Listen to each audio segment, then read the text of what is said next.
Okay, good evening. Good evening. Uh, yeah, let's. I guess I was way overly, excessively being formalistic in this mathematical expression of this mathematical definition of uh, an ideology. I guess I was just too being way too formalistic. So we're gonna change some notational convention in order to simplify it because, as opposed to obfuscate it uh, because that mathematical obfuscation, did I say it right? Obfuscate, I have to look it up, but obfuscate, yeah, making it like obscure, then it defeats the purpose. So uh, we're gonna make some notational convention changes. All right.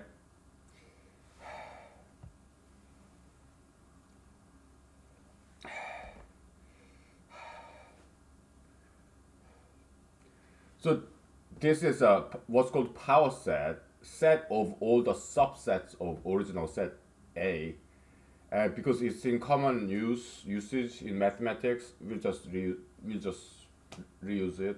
Okay, but we're gonna change it a little bit. Okay,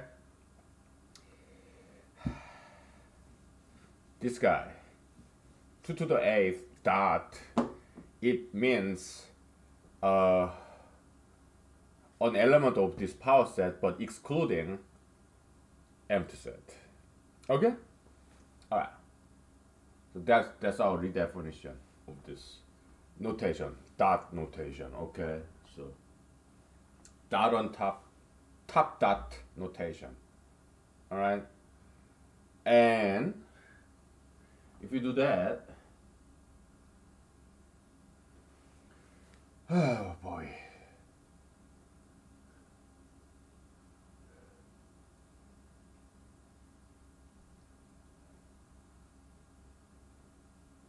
So we have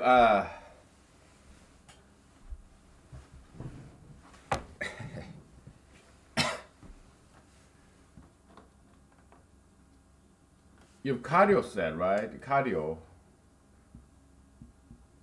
You have what? What do we have?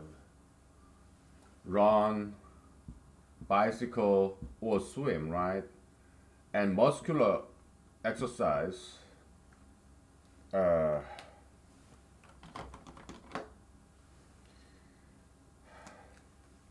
you have what calisthenics. I mean,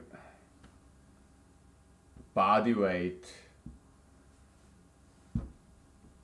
muscular exercise. Okay, so body weight. You have dumbbell.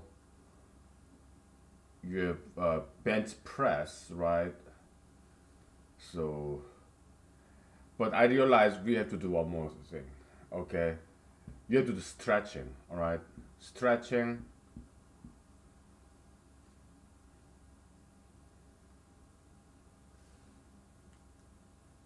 Okay. Hmm. Things get really complex, huh? Okay. Because when it comes to stretching, you have to stretch your neck, your leg, your arm. You have to stretch your back. You have to stretch every part of your body. All right. So, what other cardio are there? Yeah, you have dancing, and you have martial arts, right? Stretching, you have well, just whole body stretching, okay? Because you have to just do it. So we'll just put it everything in one element.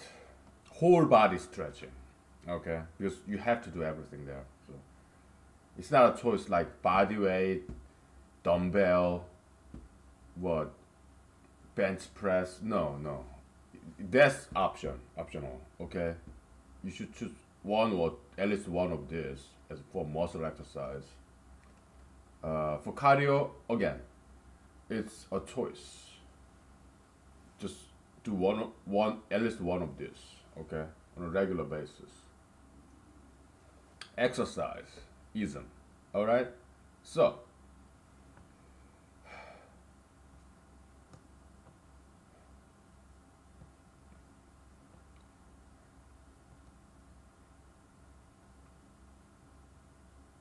Yeah, I think we got it.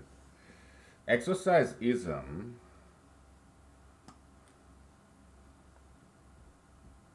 is defined as 2 to the C union I, let's see,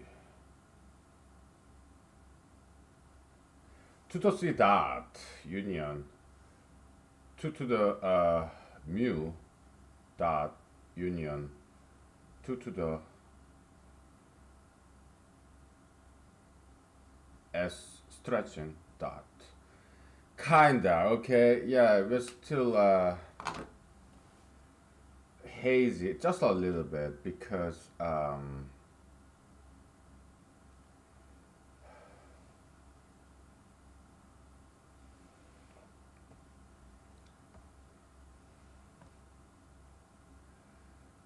okay, it seems to me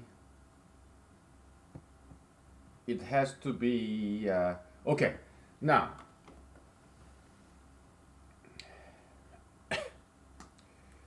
if you're gonna include the empty set to this guy, what is this dot operator?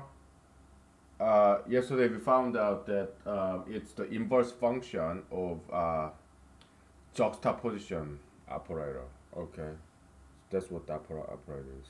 Juxtaposition is like union of everything, right?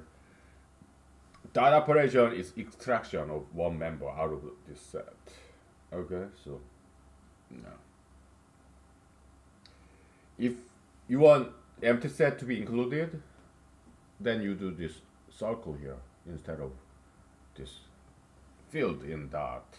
Okay, so all right. It seems to me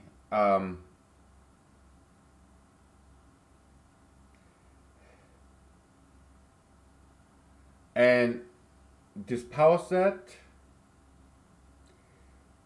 if you're not going to have the empty stuff, then we'll put it this.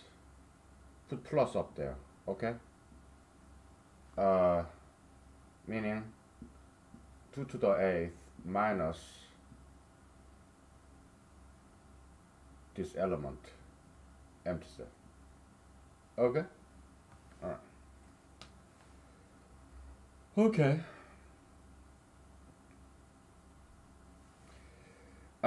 One way to look at it more formally, define this is the set Cartesian product. Okay, it seems to be that right way to do it. Okay, so Cartesian product, like 2 to the C Cartesian product multiply, okay, and 2 to the mu multiply 2 to the S. It seems to be the case. Okay, what I mean by that is this. Okay, yeah, you do one cardio and one muscle exercise and stretching, okay, whole body stretching, or you do two kinds of cardios and one muscle exercise and stretching. So yeah, it is the Cartesian product of power sets. That's what this is. Okay, that's what. So to define an ideology, okay. Yeah, we're gonna need another whiteboard. It's very common concept exercise. If that's very daily occurring, nothing special about it. But in order to mathematically model it, it's not that obvious, not that trivial a problem to model categories of exercise and this concept of mandatory versus permissive, must versus may. All right. Yeah, when I was in law school, I thought about doing something like mathematical jurisprudence, like to express any law rules in terms of mathematics. Yeah, we can do that. Permissive rule, mandatory rule, right? Yeah, it's like set theory, kinda. Elementary set theory, okay, so. Okay. Alright. By the way, Mr. Cantor, he didn't create all this. No, he only focused on infinite set.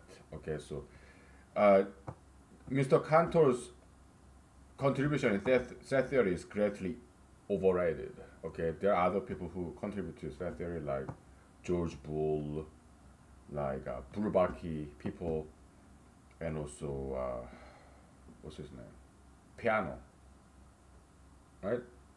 Italian mathematician. Okay, yeah, they are the ones who really built this kind of elementary set theory foundation of set theory. Okay, Mr. Cantor, he just dabbled in infinite set, like cardinality. Okay, and even there he didn't quite get it right.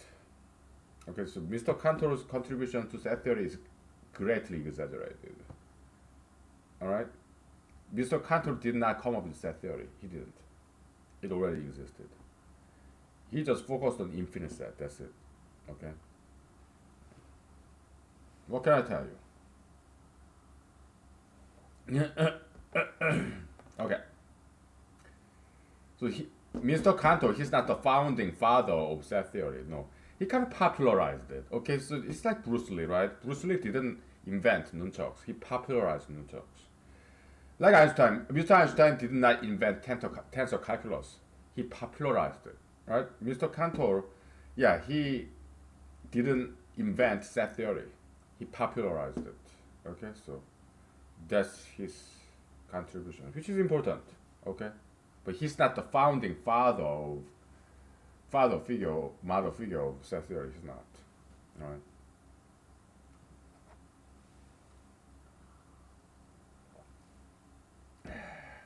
Yeah, there are other unsung heroes.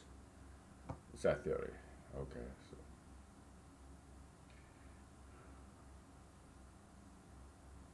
so uh,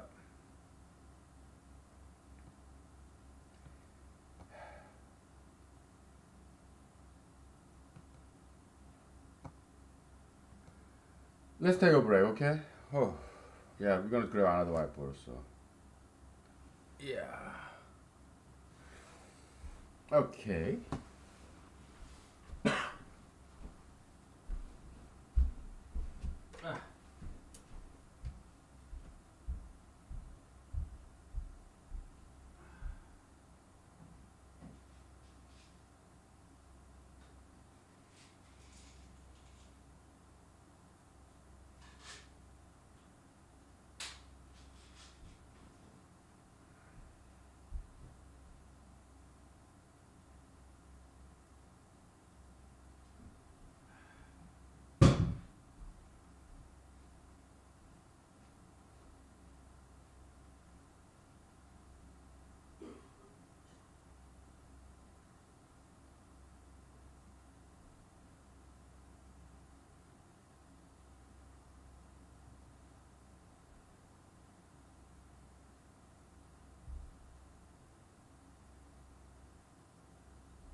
Okay.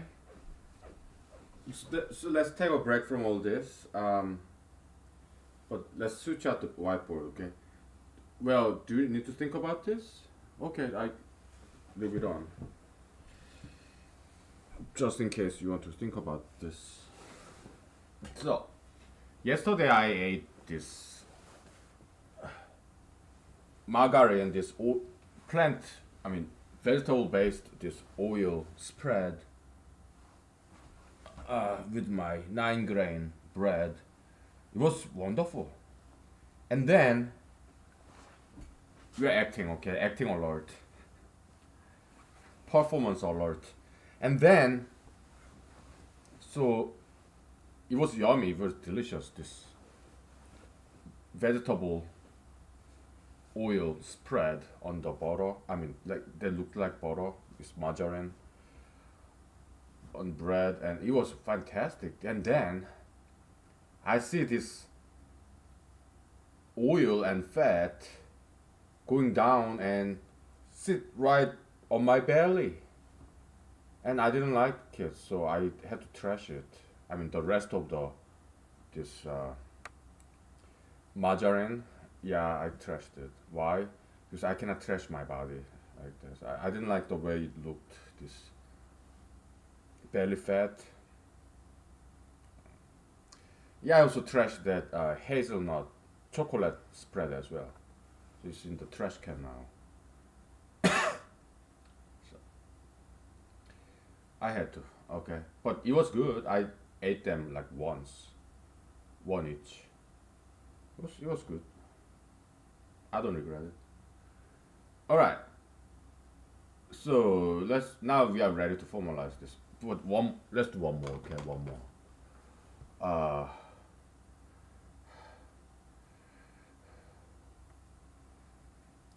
so you have mandatory set, right? We call it M1, M2, M3. Okay.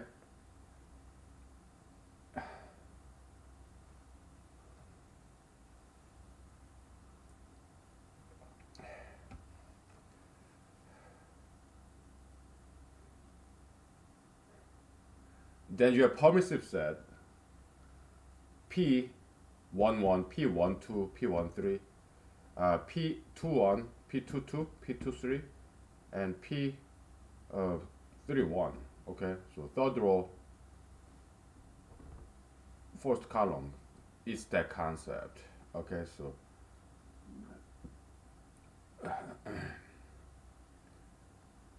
okay, so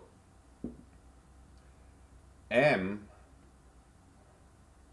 I is union of P I J. J is from 1 to absolute value of Mi. Okay?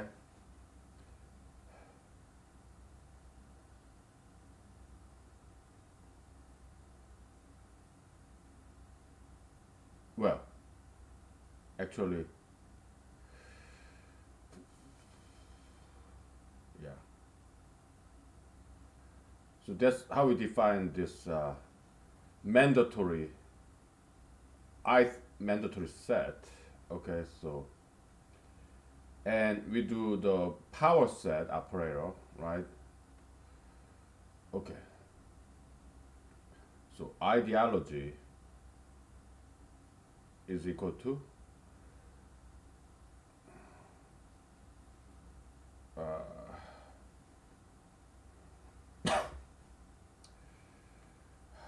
I from 1 to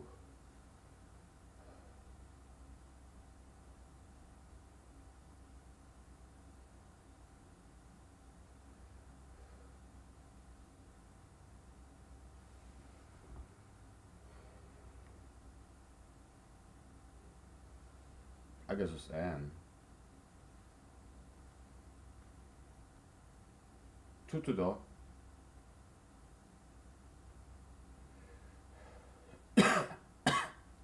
Mi. Just like it here. M1, M2, M3. Okay, so Cartesian product. That's the definition of ideology. Okay, so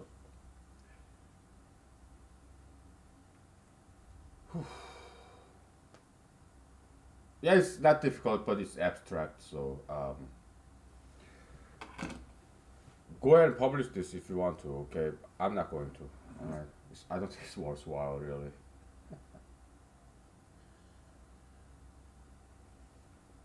Yeah.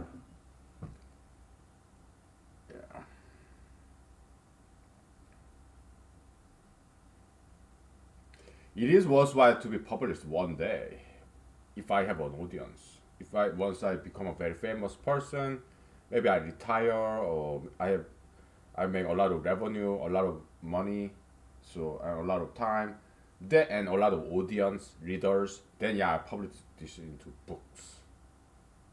Okay, as opposed to journal paper. All right. Yeah.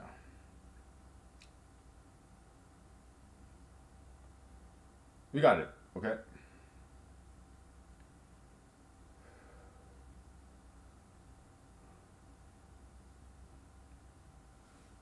Yeah. So we didn't need another whiteboard after all. Okay. That's good.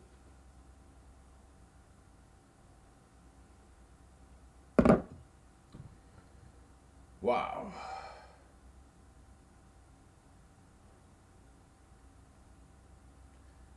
At least let me write it down. Okay. So.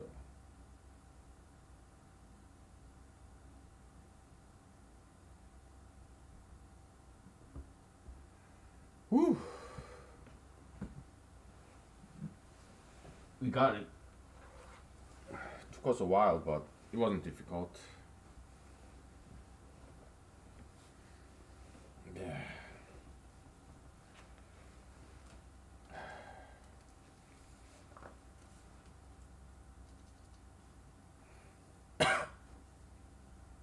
So what's the dimensionality of this ideology set? Uh, Power set is actually triangular, all right? You one empty set, right? Then A, B, C, A, B, A, C, B, C. Aye. We're gonna have to do some try the pyramid number theory, okay? Because yeah,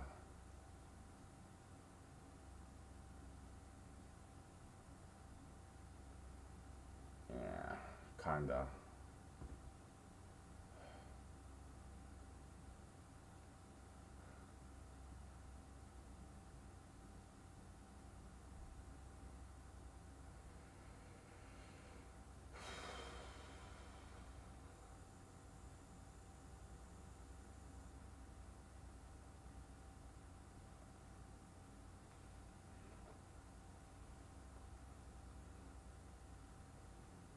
We'll do some pyramid number theory, okay? Because I want to determine the dimensionality of this ideology set, okay? If you assume this is one dimension, one dimension, one dimension, and then it becomes three dimension, okay? But it's more than that, okay? So, alright, it's of theoretical mathematics interest. I want to know the dimensionality of this ideology. I want to express it in a mathematical formula, okay? So, just out of curiosity, okay? So, oh boy.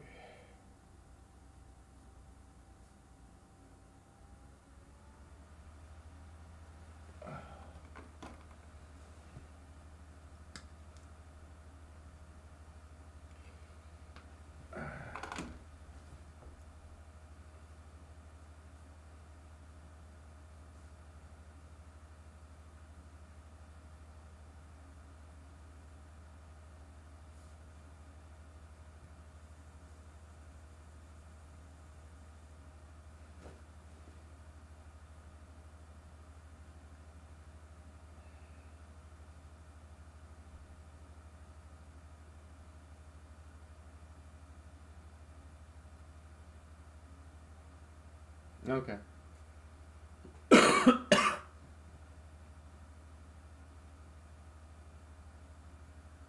And in our definition, all right, we exclude uh,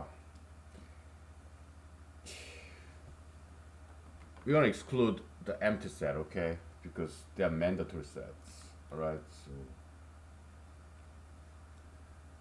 we put plus up there, okay? To exclude empty set.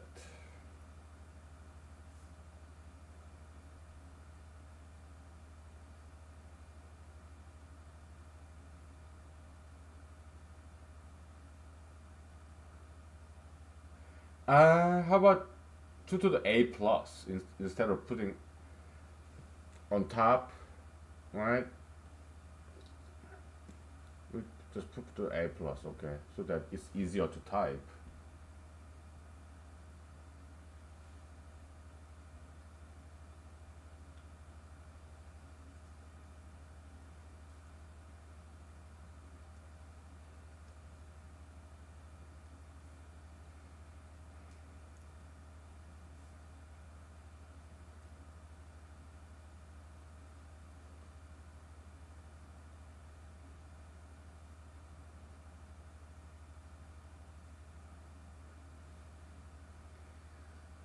Okay.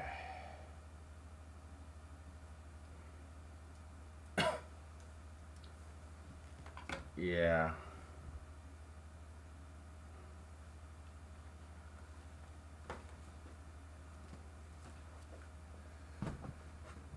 Yeah, I'm kind of getting hungry. You know, let me pop in some boiled eggs, okay? Because kind of hungry. So, or maybe I'll eat some canned tuna or something. It will take like 5 minutes, bro. Okay, I'm too hungry. So, right.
Okay, so we are back. Uh, Let me clarify something from what I said yesterday.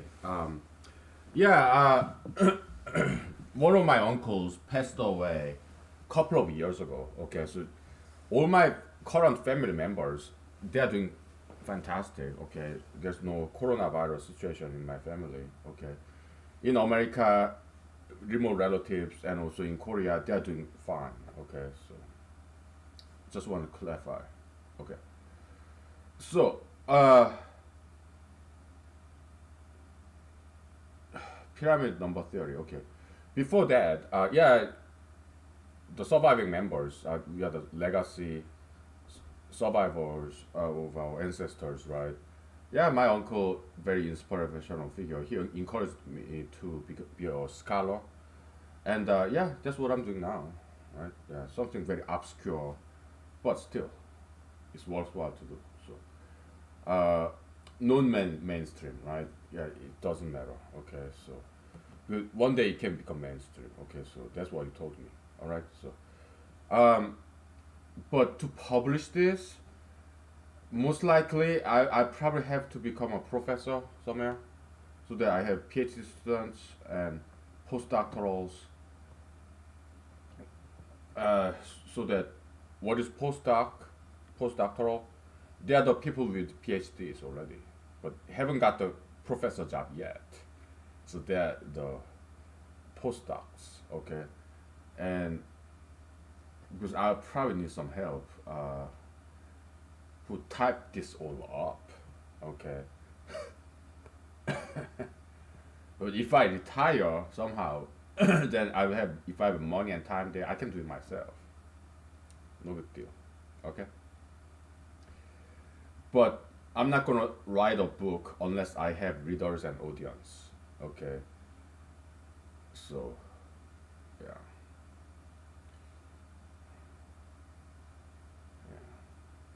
Anyways,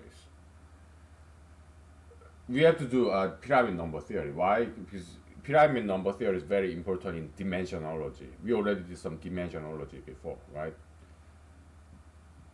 And to formalize dimensionology, we need some pyramid number theory. Okay, what is that? I'll show you. Okay, we grab another whiteboard. Okay, so let's talk about China. Okay, so I think I talked about this before, but let me just repeat. Yeah, I'm a huge fan of old China, not today's China. Okay, today's China is too westernized. Communism, that's Western. Capitalism. China is communistic and also capitalistic, but they are both from the West. It's not Chinese polity, right? What I like about China is Buddhism. They came from India, okay, and Kung Fu, martial art, Taoism. That's the kind of China I really like. Okay, so okay, today's China they're doing fine. It's not like I dislike today's China. No, they're cool. Okay, so yeah,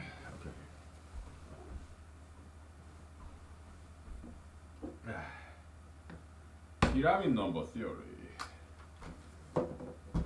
important in dimensionology. All right.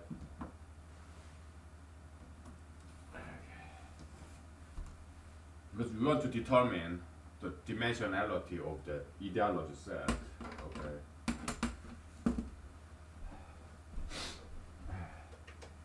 Okay.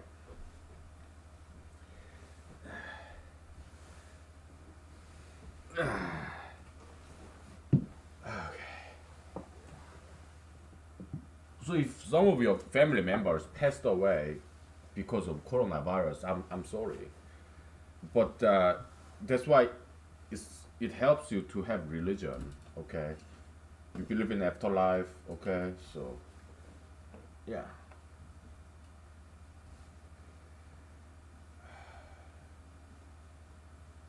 Yeah, I recommend Christianity. It's just me. Okay. Getting chilly.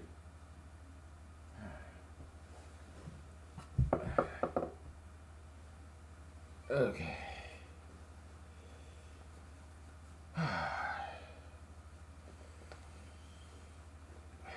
Dimensionality, the pyramid number theory comes from combinatorics. Okay, uh, it's something not too new, but something I kind of discovered a while ago. All right, so goes like this. Okay, it's a binary coefficient kind of concept. Okay, so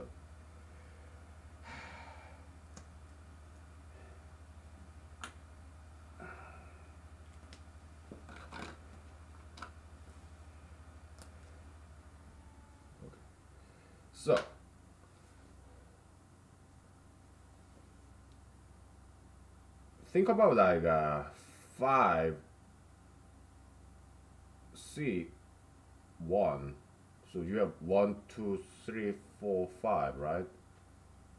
Well,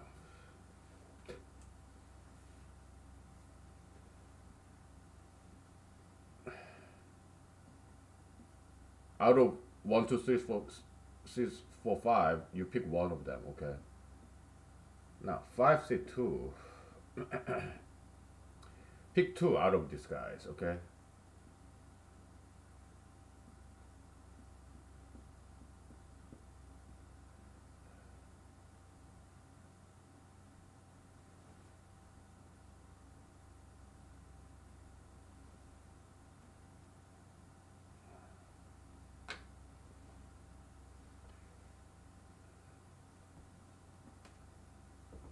Gotta give it some space.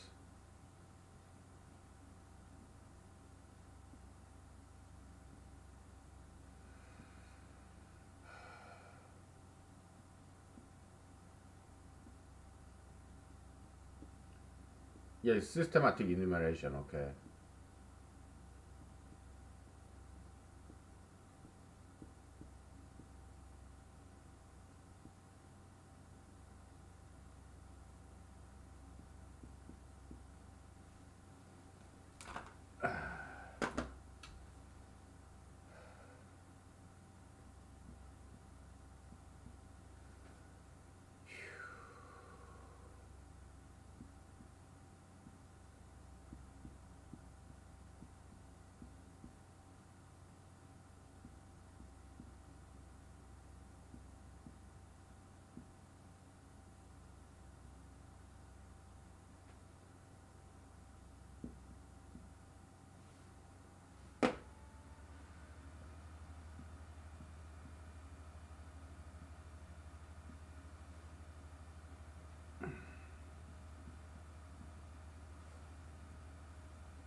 Okay.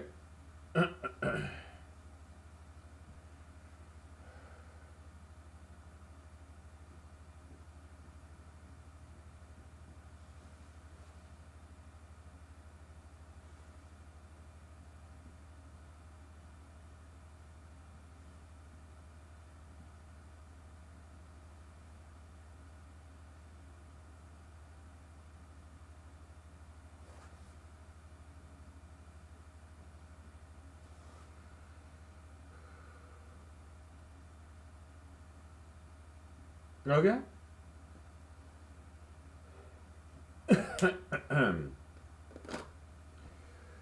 So it's very important in the study of dimension. All right. So 5C1, one dimension, just a line, right?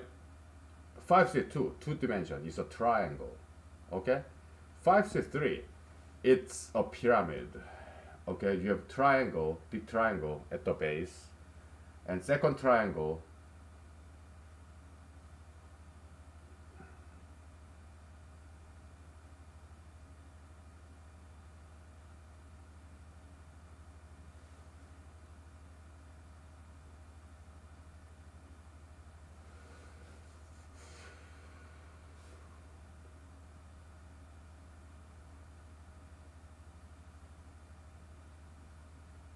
You're missing one. Okay.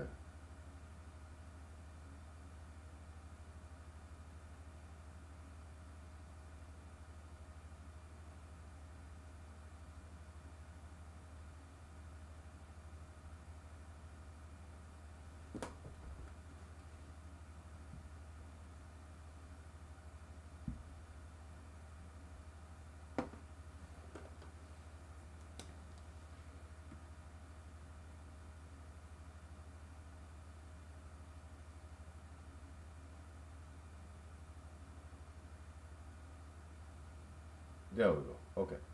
So it's a pyramid because it's a big triangle, fourth floor, smaller triangle, second floor, and third triangle or dot, apex, third floor. Okay. Your fourth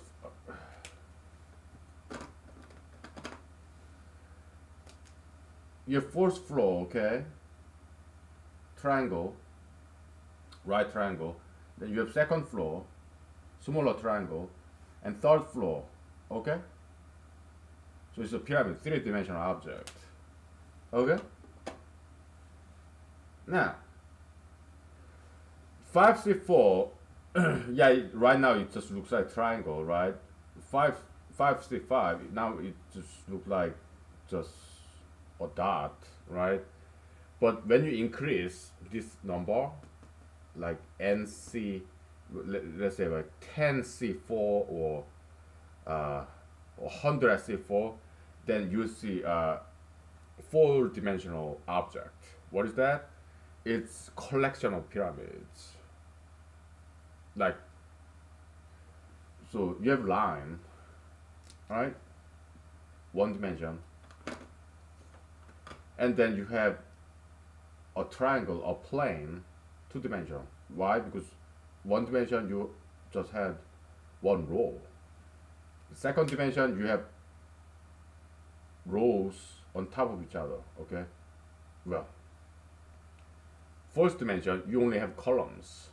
Second dimension you have columns and you also have rows. Third dimension you have rows and columns and rows, and then you have floor. Fourth floor, second floor, third floor. Okay, that's why it's like a building, right? Fourth dimension, you have many buildings, many pyramids. It's a apartment complex or building complex. Set of buildings, okay? Fifth dimension is multiple apartment complexes. It's a city or town, okay? So fourth dimension, you have many buildings. So it's like a city block. All right. Fifth dimension is collection of those city blocks. So it's a city. Okay. Sixth dimension, collection of cities or state. Seventh dimension, collection of states or nation or country. Okay. So that's how it works. Eighth dimension, collection of nations, the world. Ninth dimension, collection of planets, solar system. 10th dimension, collection of solar systems or galaxy. 11th dimension, collection of galaxies, universe. Okay? So that's, and all you need to mathematically model that, all you need is this binary coefficient in complete networks. Then you can model dimensionality of the universe. Okay? Whew.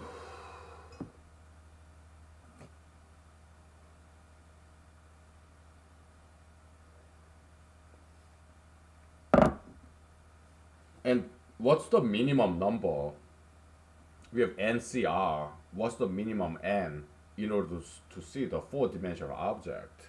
That's an interesting question to ask. Okay. So can we come up with some formula between N and R? Maybe.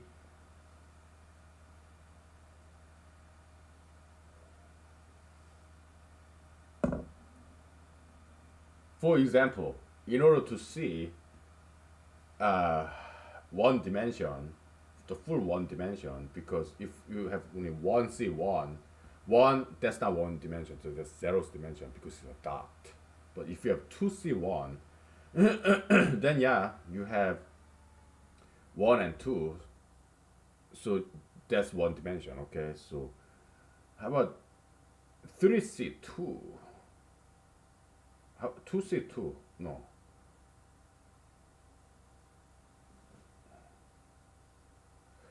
let's do that. And I'm gonna need another whiteboard, so well, that's what whiteboards are for. So, all right.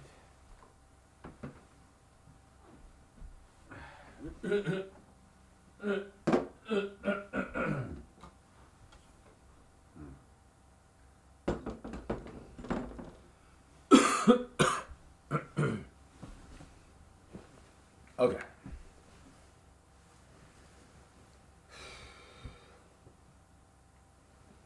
All right.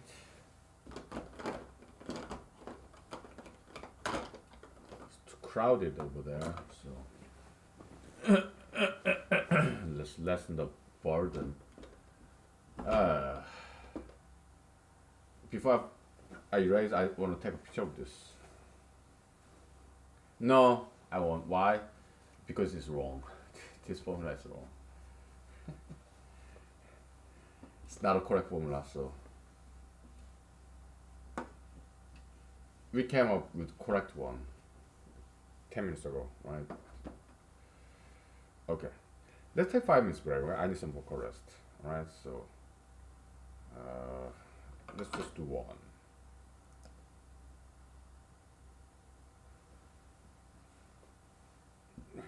So 2C2, it gives you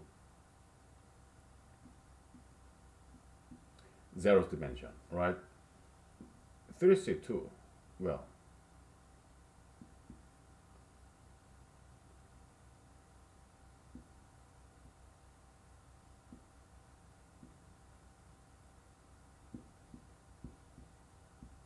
okay, it does give you 2 dimension. How about 4C3?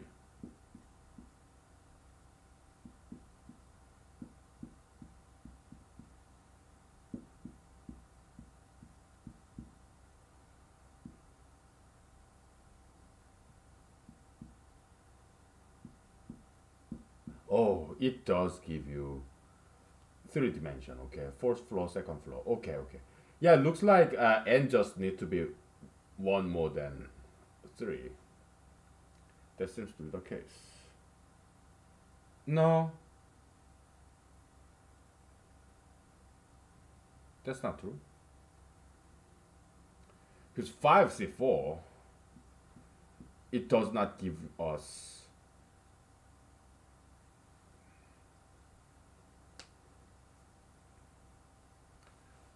four dimension. What it seems to me is like this, okay?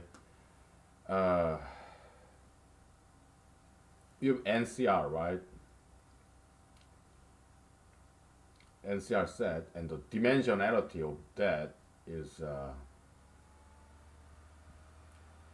n minus r plus 1. That seems to be the case. Yeah. Maybe not.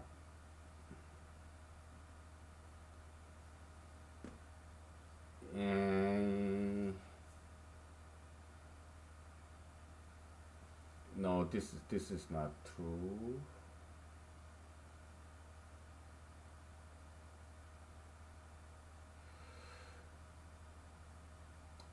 We'll solve this problem, okay? Yeah.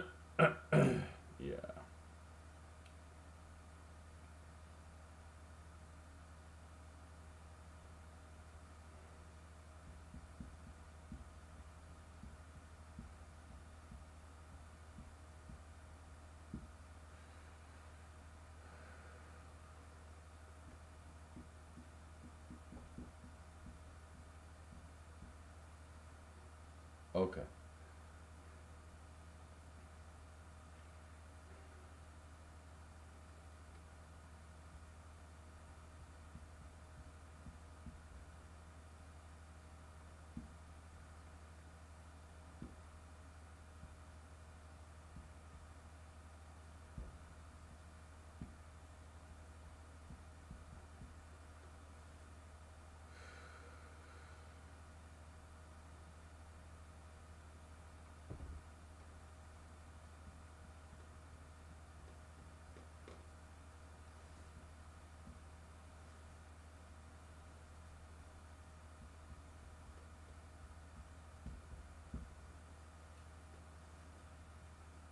Okay.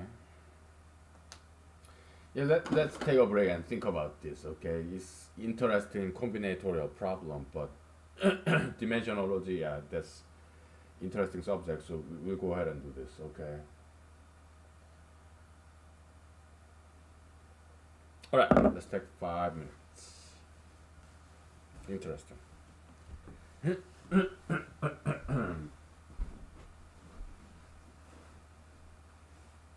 Alright.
Where did I put my glasses?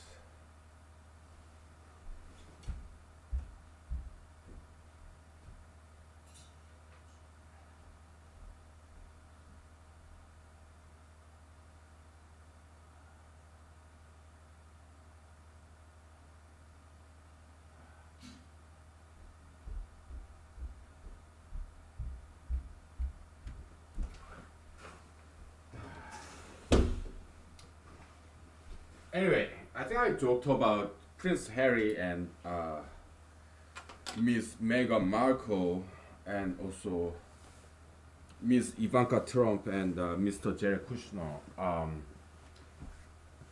It was a joke, okay? Don't take it seriously, okay? Should they divorce? I don't know.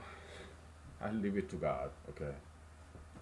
Because divorce is not good for the children, you know, so maybe they shouldn't divorce, huh? Yeah, for the sake of their children. I don't know. My recommendation then, uh, when it comes to Ms. Ivanka Trump, maybe she should get some artificial insemination of a man whose race is the same as hers and have some babies whose race is hers. Okay, so yeah, maybe that's better than if she's still young enough to have babies. Okay, because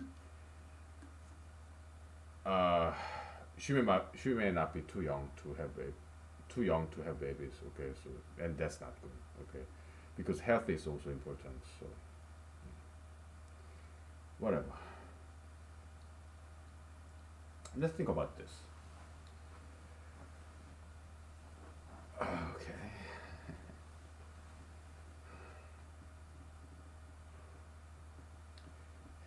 It seems to me when NCR, right, when n is one more than r, then the dimension is r. That's what it seems.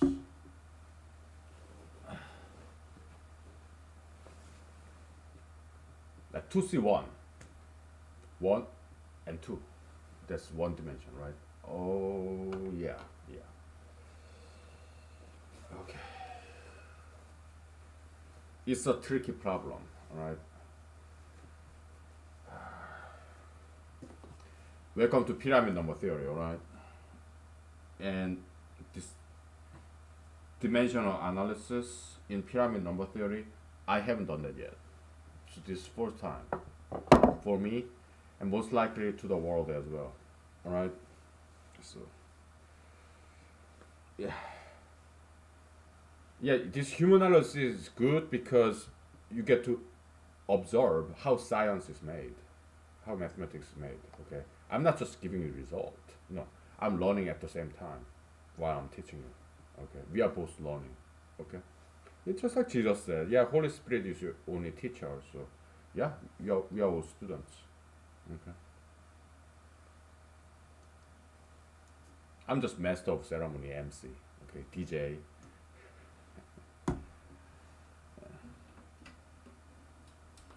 Ooh, oh shit.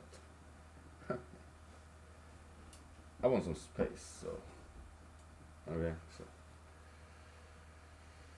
okay.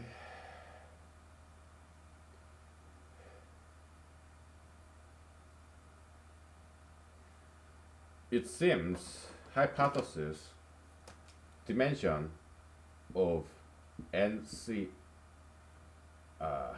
n minus 1, well,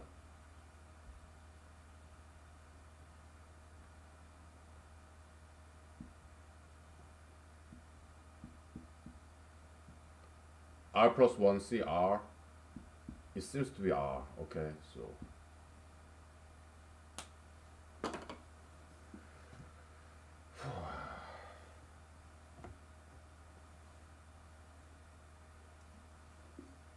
of course we should define what dimension function is, right? Well, that formal definition later. Why? We want to find this formula first. Okay, so yeah, patience is not one of my virtues, right? So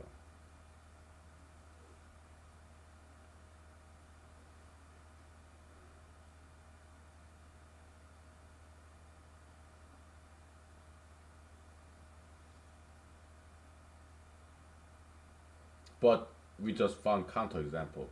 5, 6, 4, that's 2, that's not 4. Okay, okay.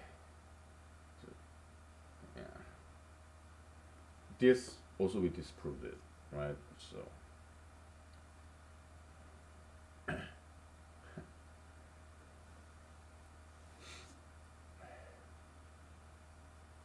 but this shouldn't be difficult. Why? We are not dealing with prime numbers here, okay? It shouldn't be difficult. We are dealing with combinatorics, right? Yeah. Combinatorics is not number theory. Okay, combinatorics it's not difficult, right? Number theory it deals with prime numbers. Okay, combinatorics is kind of part of probability theory and counting problem, like discrete mathematics. Okay, but number theory deals with prime numbers. Prime number theory that's what's very difficult. Okay, combinatorics is not that difficult at all. All right, you just need to think about it for a while. Then you will always get the solution. Okay.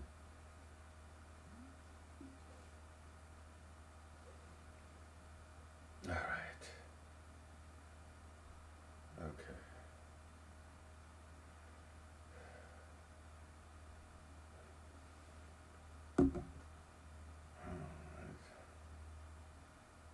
I want some beer, okay? So let me go grab some beer.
Yeah, I just popped in two boiled eggs because I did some push-ups today, so I didn't want my muscle exercise going to waste. I want some protein boost so that all the push-ups I did just doesn't go away, you know. So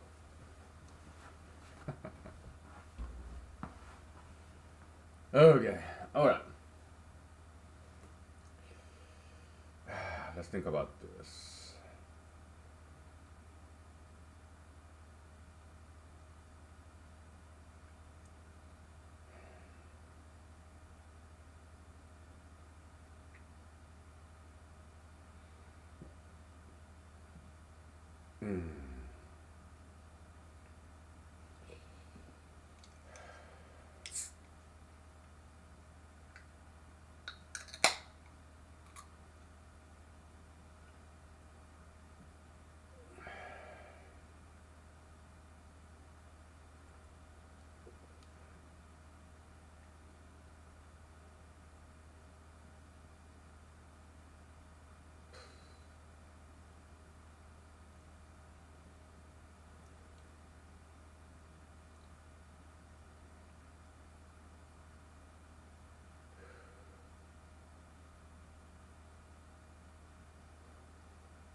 Did I make a mistake?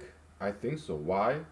5C4, that's five of there are five of them because same as 5C1.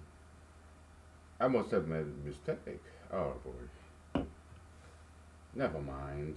These formulas they could be true. Ah boy. It's been a while, okay? I'm sorry. Let's do it real quick.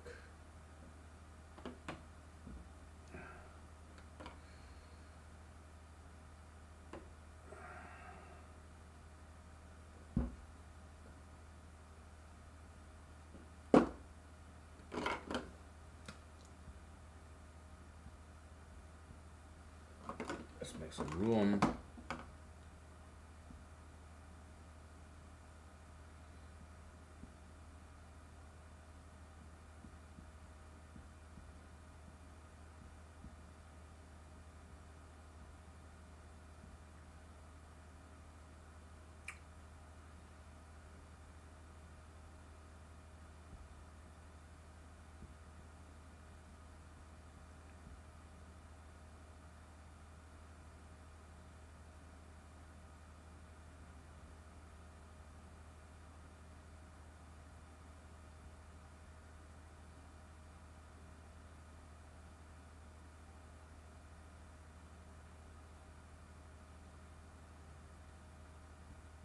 There we go. Okay.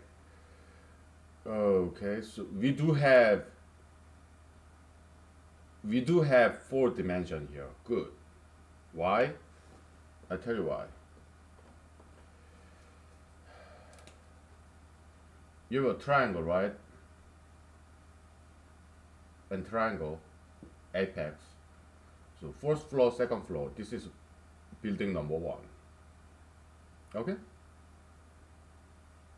And building number 2,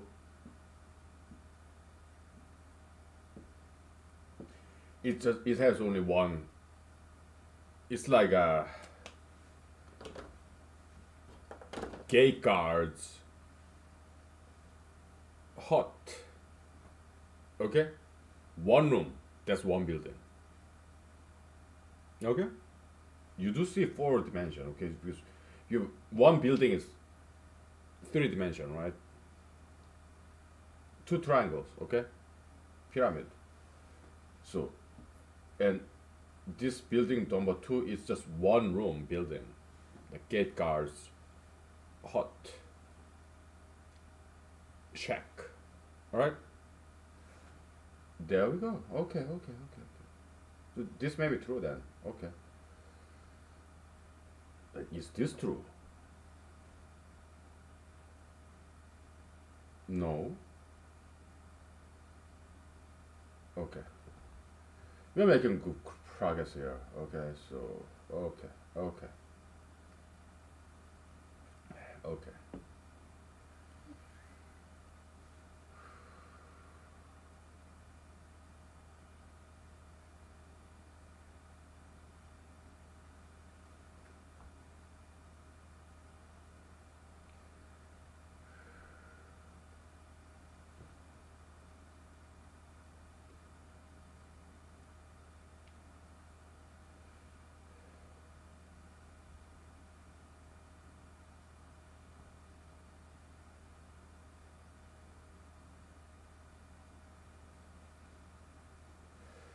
And another thing we noticed is that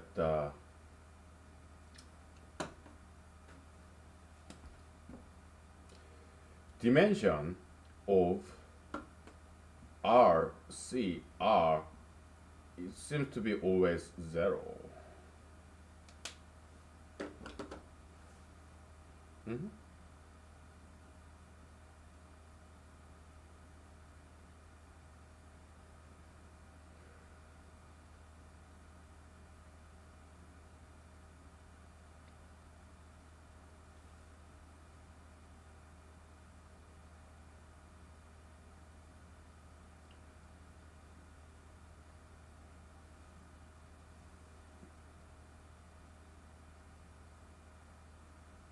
And we know dimension of NC1 is always 1, and dimension of NC2 is always 2.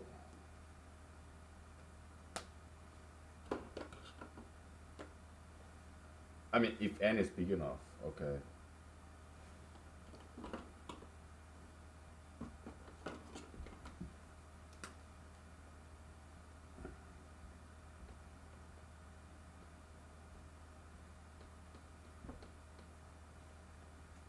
All right. This shouldn't take us very long, okay? So, okay.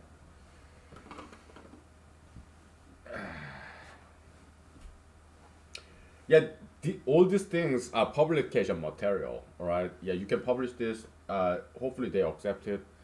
But to me, it's not worthwhile my time. That's what I'm saying, okay? To publish these things because it's something more fairly minor, okay? My time is better spent on finding something new, okay? So that's why I just do it here, all right? But if you want to publish this, yeah, go ahead and do it, okay? So I actually highly encourage you to, all right? If you think it's worthwhile your time, all right? So, yeah. Okay?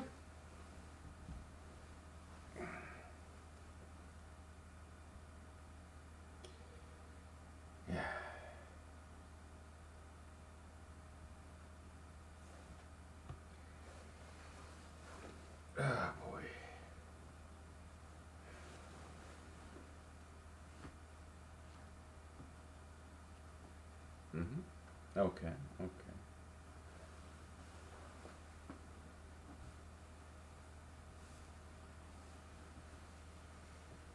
Maybe that's it, right?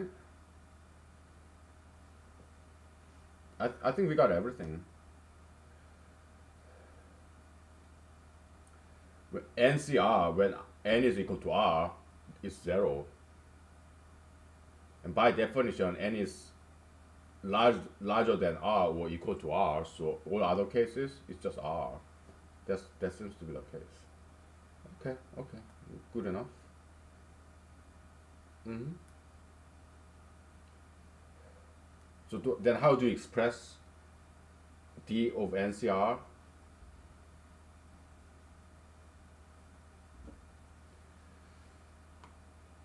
How do you define it?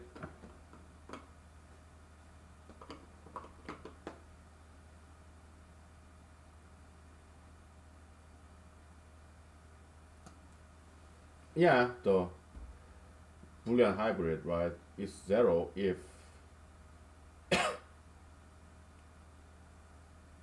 n equal r, right? Otherwise, it's r. There we go.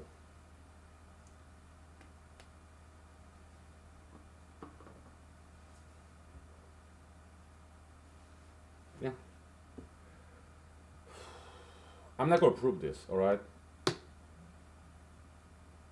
I don't think it's worthwhile our time, all right? We have bigger fish to fry than doing this, okay? We have a lot bigger fish, plenty of big fishes to fry than this, okay? So it's just something we noticed, okay? So, but it's worthwhile to write down.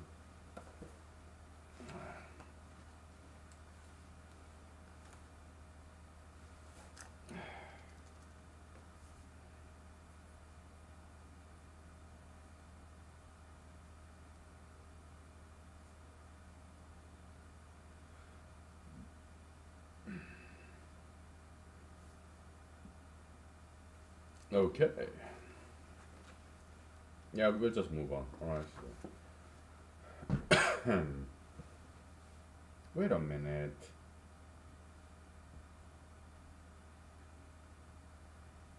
No, no. Wait a minute. Yeah, that's it.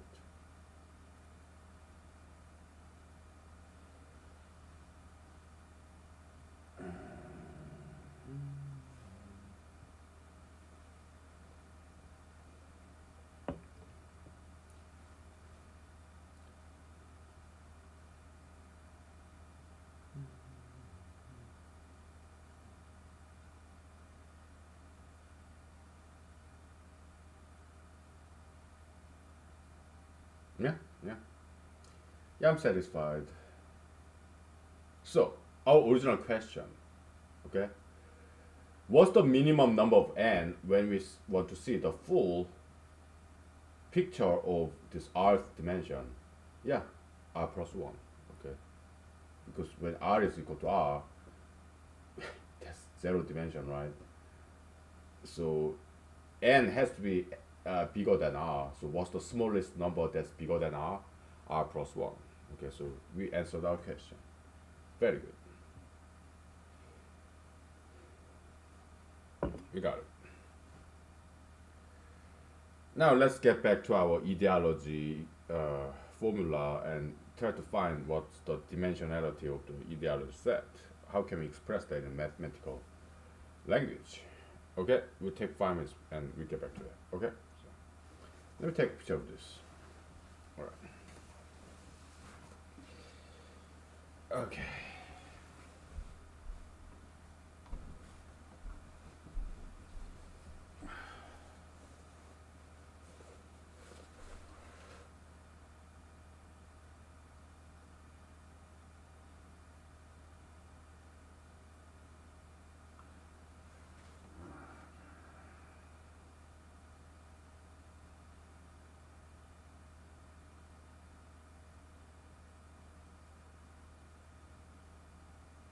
No.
Okay.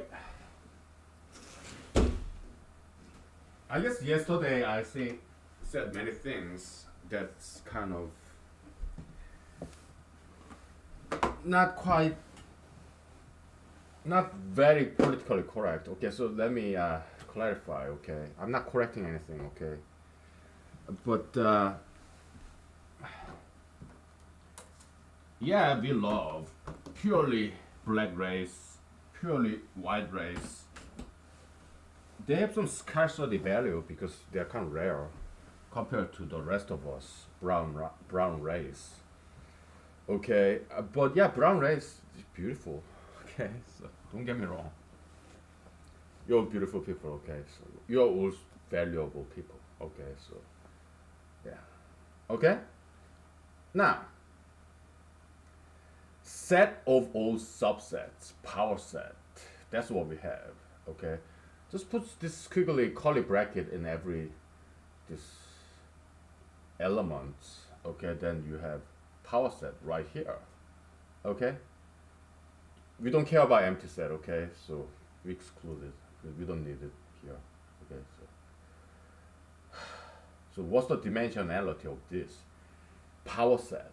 So that's the question we're going to answer now. Okay, I have to correct myself here.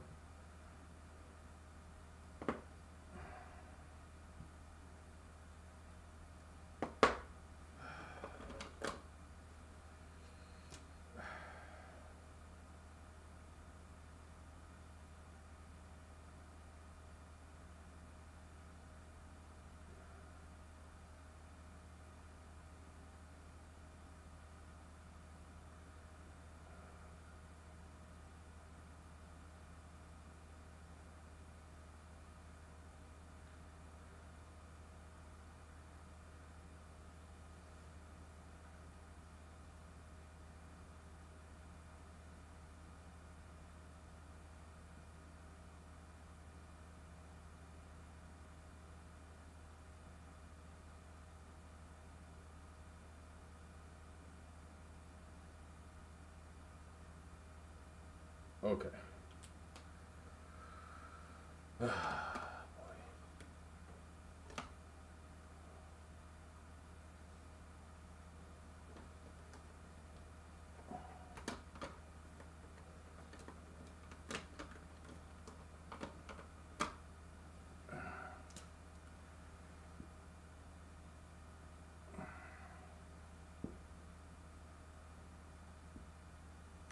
Just our delimiter. Okay.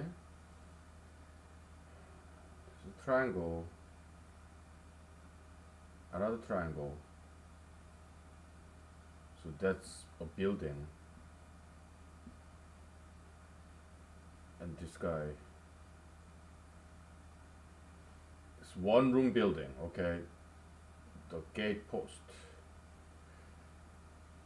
Yeah, yeah. When I was in U.S. Army, yeah, I did the gate guard detail. I also did funeral detail, bathroom detail, all kinds. Okay, because I was junior elite soldier in the U.S. Army, so yeah, we do everything. Okay, I was also postal clerk, U.S. postal clerk for the army when I was in Afghanistan, and also I was chemical room, room full of chemicals. Yeah, I was in charge of that too. Okay, so yeah, I got Army Commendation Medal for that. Okay, so yeah, more on that later. Okay. Yeah, in the army, we have bodies. They're mixed race. There's Hispanics, Arabs, Jews. Junior enlisted soldier, not many Jews though.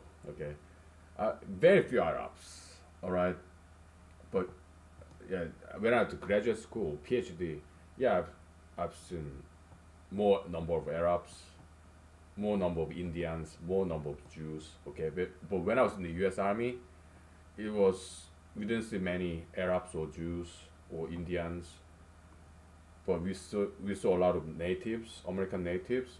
We saw Hispanics and mixed race and Caucasians and blacks and Asians. Asians, yeah, there are some. Okay, so yeah, people bodies. We are not racists. There's no room for racism in military, okay? Because you depend on each other for your lives and limbs, okay? So your bodies. Anyway,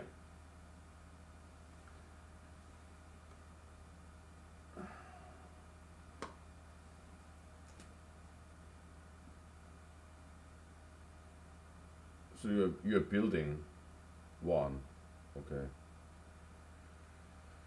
You have just floor, one first floor, you floor one, second floor, third floor, okay? First floor, second floor, okay? So it's just one floor, one room, one building, okay? So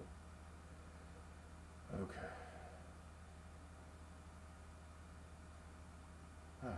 So what's the dimensionality? This entire thing. Well, you have multiple buildings, right? So yeah, it's fourth dimensional. Okay, so this building is third dimensional, and you have multiple buildings, fourth dimensional. Okay. Well, no, take it. I take that back. You have multiple buildings, right? Building is three dimension. Multiple buildings, that's fourth dimension, and you so your building complex, which is fourth dimension, right? And your building complex and another building, some other stuff. Yeah, it's fifth dimension. Okay, okay, okay. This one building complex that's has only one building. Okay, so two building complexes. Yeah, that's fifth dimension. Okay. Okay.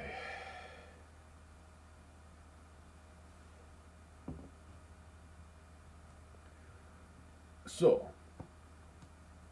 the dimensionality of a power set is equal to uh,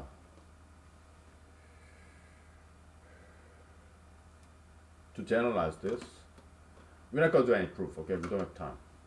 So dimensionality of this power set 2 to the a is equal to absolute value of a. There we go. Whew. Good. How interesting.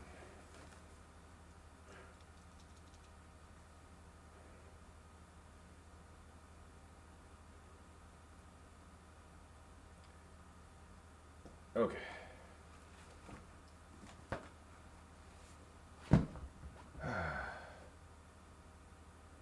You know,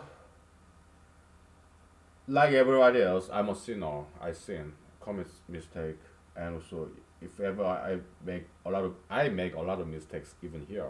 Okay, I'm sorry. I apologize. Okay, and we all make mistakes. Okay, we commit sins, but if you're like me, I'm a Christian. I believe in Jesus, that He died for me.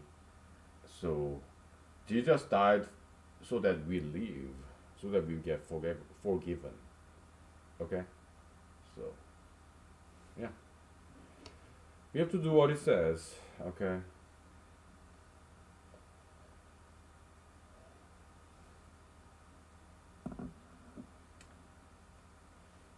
All right.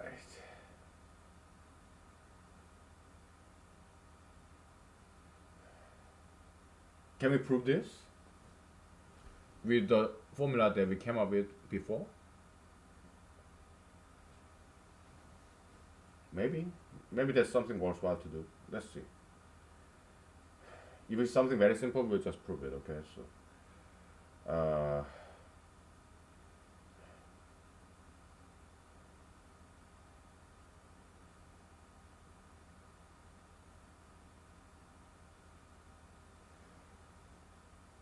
yes.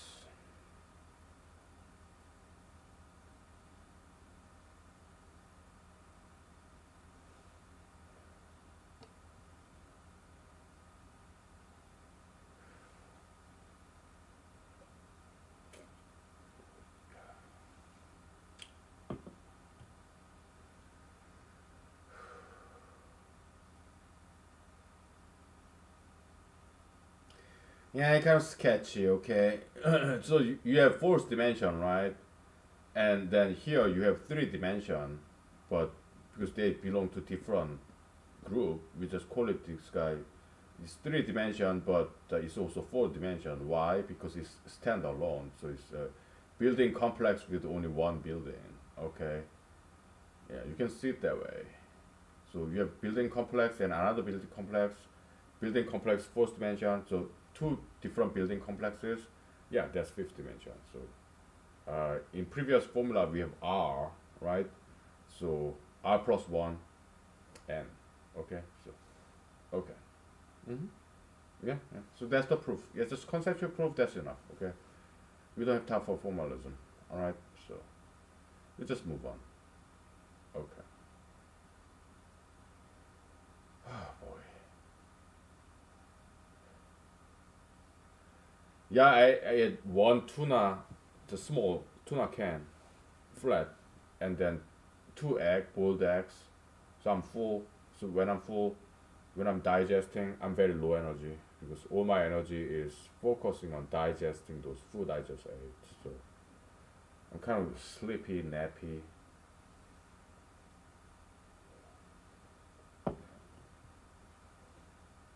But let's be diligent and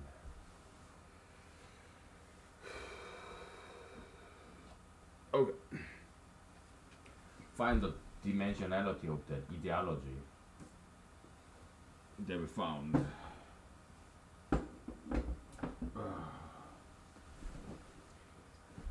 Okay. How about dimensionality of Cartesian product?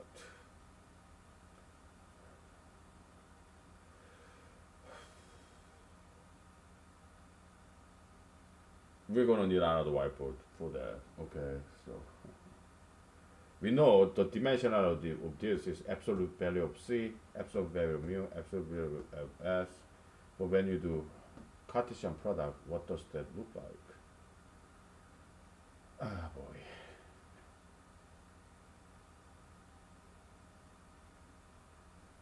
I have to think about it. Okay. Let's think about this.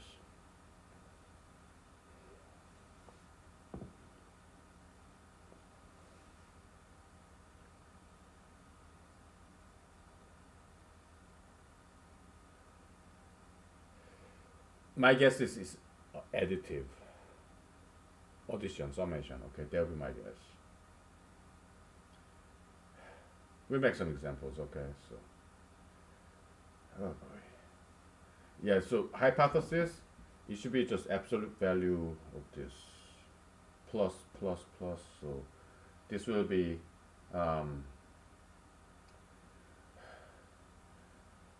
sigma mu I absolute value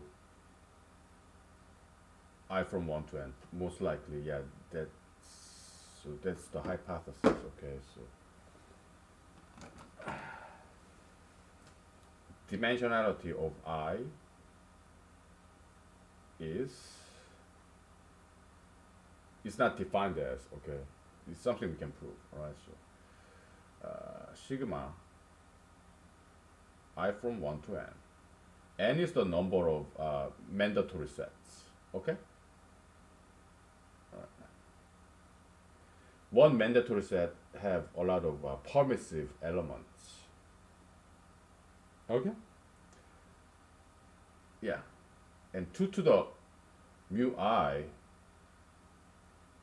so it's just a set of permissive rules, a subset. Okay, so all right.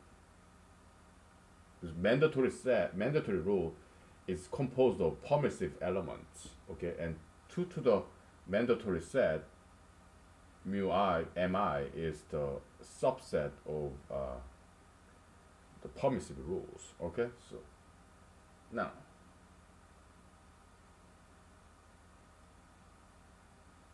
there we go. It seems to be the case. So we take 5 minutes and then we'll do some Cartesian product dimensionality. Okay, but yeah, I think it's additive. Okay, so all right, we'll take 5 minutes. If I'm going too fast, Uh, sorry. What can I tell you? We have just too many things to do. Okay, so. Okay.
Okay.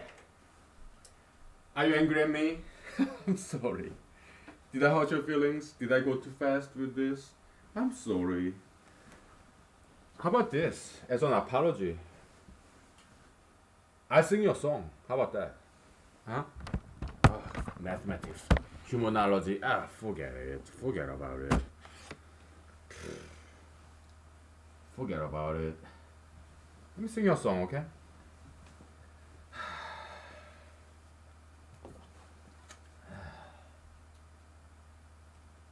Yeah, I mean, I don't play any musical instruments, though I try to learn.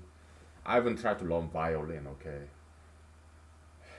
I mean, I can play a little bit of recorder, the flute recorder, and I can play a little bit of harmonica, little bit of piano, but little bit of guitar, but never really get past basic level.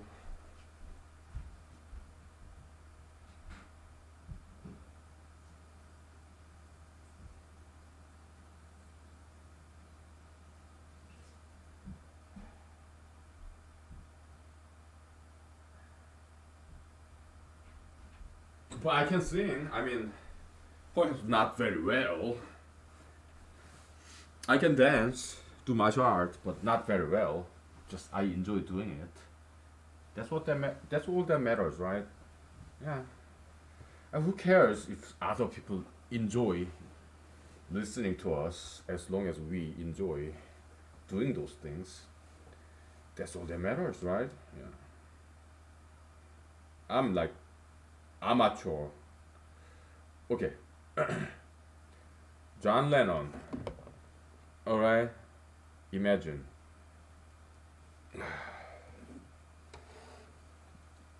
I mean, I don't like some part of the lyrics, as you shall soon see.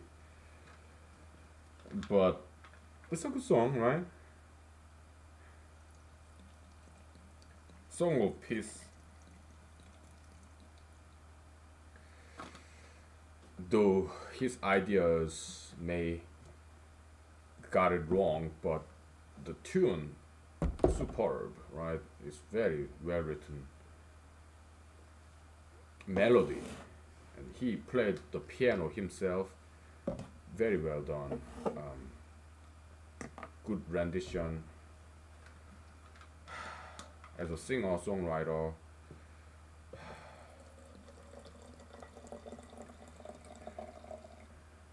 like you know what? I love many things in politics. Okay, hanging out with my political friends, activists, and you know, met many politicians and elected officials. They told me many good things. Okay, so one thing I learned. Okay, I'm adding my own stuff too, but is that voters. Okay, it doesn't matter whether they agree with you or not. You just need to get them to like you so that they vote for you. And once they like you, and then you can start changing them. Like Jesus said,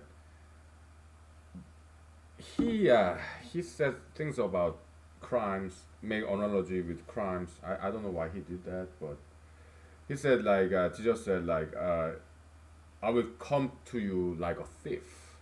So good man in the house will be ready if he knows when the burglar, robber, home invader will come. Okay, he'll be awake, right, to guard his house. He talked about that, right? He said, "I will come to you like a thief." So yeah, be awake, be ready, right? He also said something like, "If you're a robber, you have to be stronger than the person that you're gonna rob." Okay, and then you'll tie that person, tie up that person, and then you can take possession of his belongings. Jesus said that. He was talking about exorcism, right? So, in order for you to save somebody, exorcise somebody, persuade somebody, first you have to be bigger than that person. Be magnanimous. Be a big man or somebody with generosity, kindness, tolerance, good listener, right? Then they will like you, and once they like you, you can start changing them later on because you got their trust.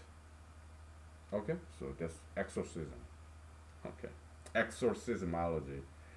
Yeah, we'll talk about that later. Okay, this another branch in humanology. How to save the world, how to save people. Okay, how to persuade.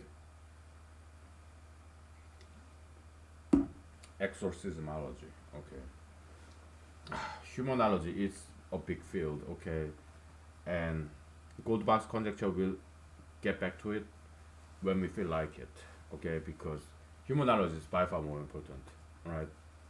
And it's easy.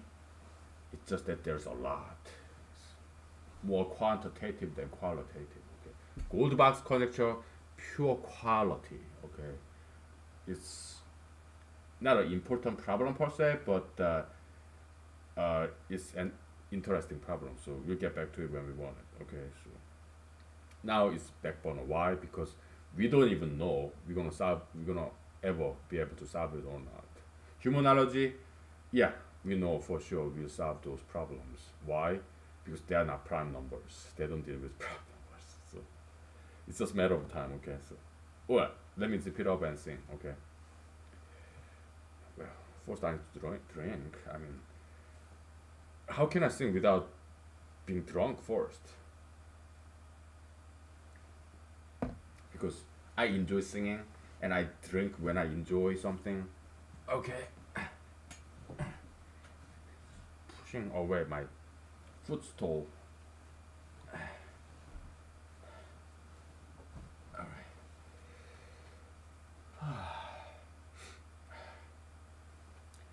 Nice and cozy.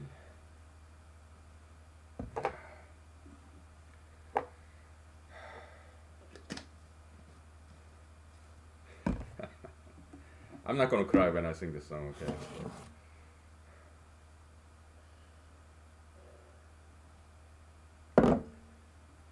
This song ain't that good, okay? Because if a song is really good, yeah, I cannot help crying. It's just too beautiful not to cry. Okay. Ah. Dun dun dun dun dun. Da da da dun dun dun dun dun dun dun dun dun. Imagine there's no heaven. It's easy if you try. No hell below us. Above us only sky. Imagine other people living for the day. Ooh. Imagine there are no countries. It isn't hard to do. Nothing to kill or die for, and no religion too. Imagine other people living life in peace. Woohoo! You may say I'm a dreamer, but I'm not the only one. I hope someday you'll join us, and the world will be as one. Imagine no possessions, I wonder if you can. No need for greed or hunger, a brotherhood of man. Imagine all the people sharing all the world. You may say I'm a dreamer, but I'm not the only one. I hope someday you'll join us, and the world will live as one. Yeah, it's a good song. I just don't like that no religion. He doesn't know what he's talking about, okay? We need religion, okay? So, but other than that, good song. Okay. Cartesian product, dimensionality.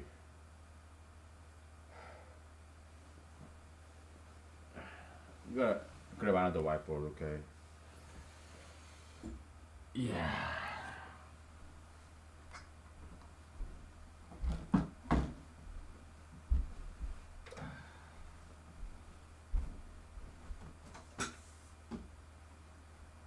It'll be quick and easy, short and sweet, I promise.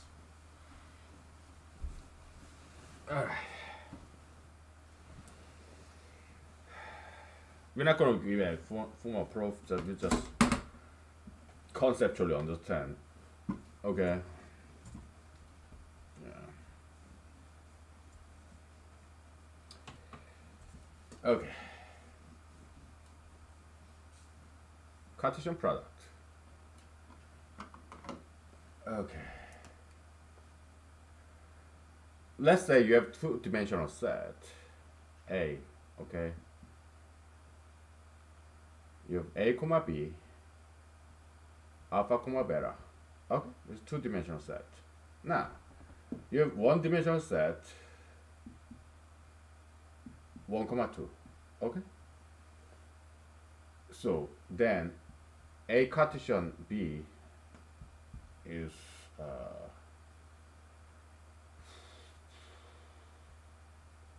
A1, B1, alpha 1, beta 1, comma A2, B2, alpha 2, beta 2. Okay, so this way the dimensionality of A Cartesian B is equal to dimensionality of A, which is 2, right, plus dimensionality of B. In this case 2 plus 1, 3. Okay, so yeah, that seems to be the case. Okay, so yeah, you go ahead, you can prove it. Okay, so it's kind of like this homomorphism in group theory, kind of like distributive, and this binary operator kind of changes, right? Yeah, it kind of looks like the homomorphism in group theory. Okay, so but it seems to be that way. Okay, and it does make sense. Yeah, so here you have three-dimensional set. Why? Plane on top of another plane. You have plane is first floor, second floor, so it's a building, three-dimensional object. Okay, row and column, and you have floors, stairs. Okay, so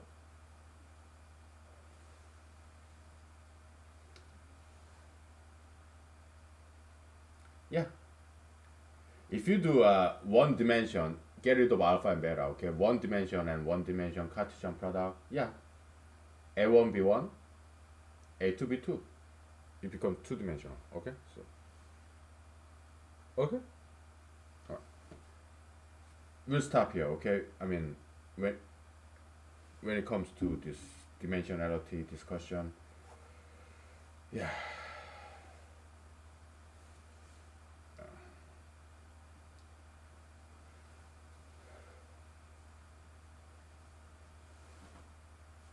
We're done with this, all right?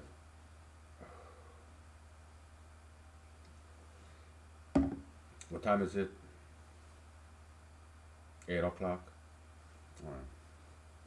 Night is young. It's not even night. It's like evening, right?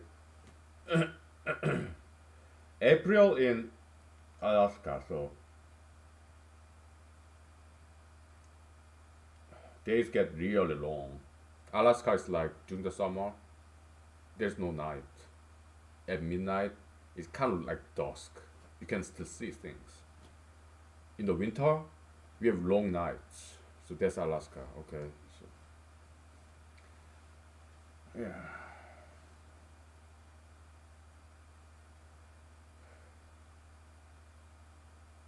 So yesterday, or a couple of days ago, we talked about evolution, right? Survival of the fittest.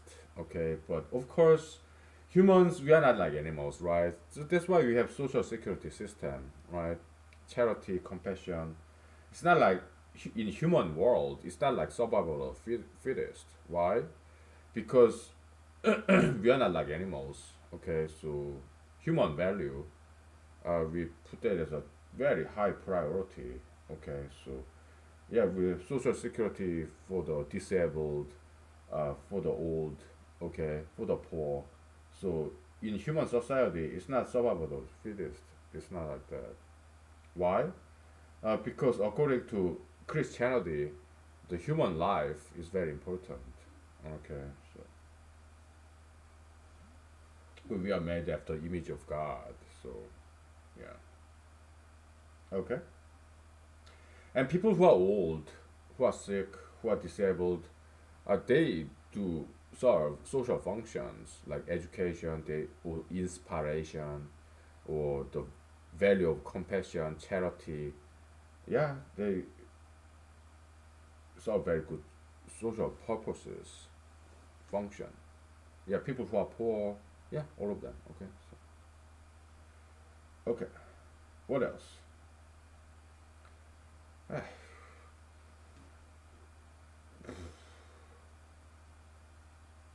Okay, so we found the dimensionality of an ideology set, right? So this is like mathematical analysis of ideology, ismology, okay, but that's only for purely theoretical interest.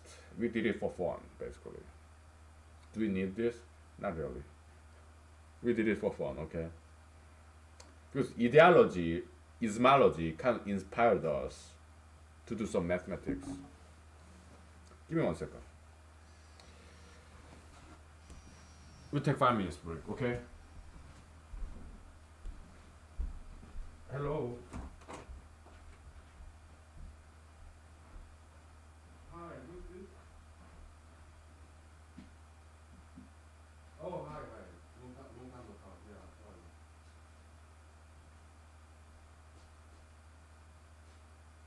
Oh, thank you, thank you. Yeah, I'm fine. How are you?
Okay, let's get back to the discussion of ideologies. All right, so we can safely erase this. All right, because I should write this down though.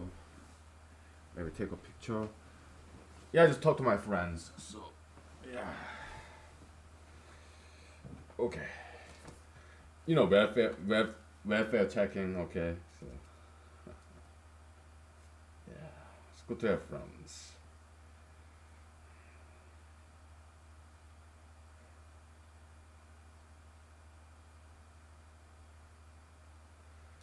Yeah, so this dimension operator, dimension function is kind of homomorphic, distributive, right? In group theory terminology. Okay, kinda. I don't know much about group theory. Okay, that's just noticed. Okay, so, all right. So ideology. Okay, this is a mathematical modeling of ideology. So why do we do use mathematics to understand ideology? Because well, it's fun to do so, and we know some mathematics, and also maybe some give it some more credit, because otherwise just hand waving theory, right? But when you add some mathematical twist, it looks cool, right? And you may say it's sugarcoating, window dressing. I would say, so what? Kind of looks more like truth, factual, authoritative, organized. Yeah, that's for sure, right? It just looks better with mathematics. Okay, no wonder all these PhDs, right? Mathematics, very intensive mathematics. Okay, that's why I had to drop out. It's too much mathematics in PhD. Okay, so I couldn't handle it. Okay, so but decades later, I find myself doing mathematics. Okay, because I kind of missed it, but I do it in my own will, my own choice. That's huge difference. Because in PhD, you have to do mathematics. Okay, social science, psychology, even those social sciences. All right, like economics, political science, even. Yeah, they do mathematics. At least statistics, right? But when it comes to physical science, like I wouldn't call social science as soft science. I used to. Okay, I used to make fun of them, but nowadays no. Yeah, social science. I wouldn't say soft science versus hard science. No, social science, physical science. Okay, physical science. Yeah, I have to take this really difficult mathematics classes. Oh no.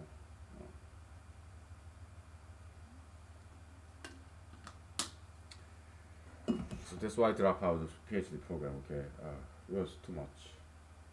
Alright. Anyways, so mathematical modeling of ideology. Yeah. So ideology is set of mandatory rules. M1, M2, M3, whatever, right? And within the mandatory set of mandatory rules, I mean, ideology is set of mandatory rules. You have to do cardio exercise, cardiovascular exercise. You have to do muscular exercise. You have to do stretching. All right, that's exercise-ism. Three rules: thou shall cardio, thou shall muscle, thou shall stretch. Exercise-ism, right? Now, within cardiovascular, you have these permissive rules. You may swim, you may run, you may bicycle, all right? But you have to do at least one of them.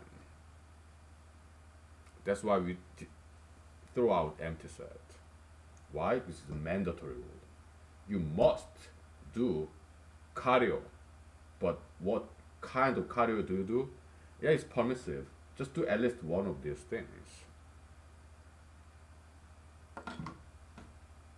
Okay. So mandatory rules, permissive rules. Okay. The mathematical part, yeah, forget it. It's we just did it for fun. Okay, it's not that important. Okay, maybe it will be in the future. Okay, but for now, we're not gonna even use it. Okay, so we just did it for fun. Yeah, to look cool. Okay, but it's not very central to the discussion of ideologies. All right.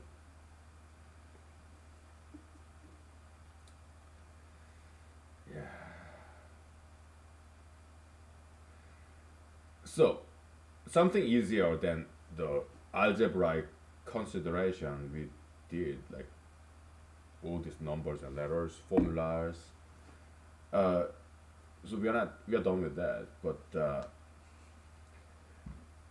we'll still use that theory in the next discussion. Okay, but it's about just Venn diagram, subset, superset,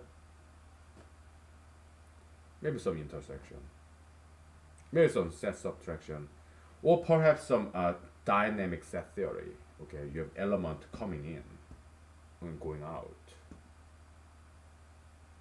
Okay, yeah. Dynamics is statics and dynamics. Okay, so far the set theory has always been static, picture, still frame, right? But we're gonna introduce element of time and make it dynamic so that it changes. The membership over set changes, that kind of stuff. Okay. Okay.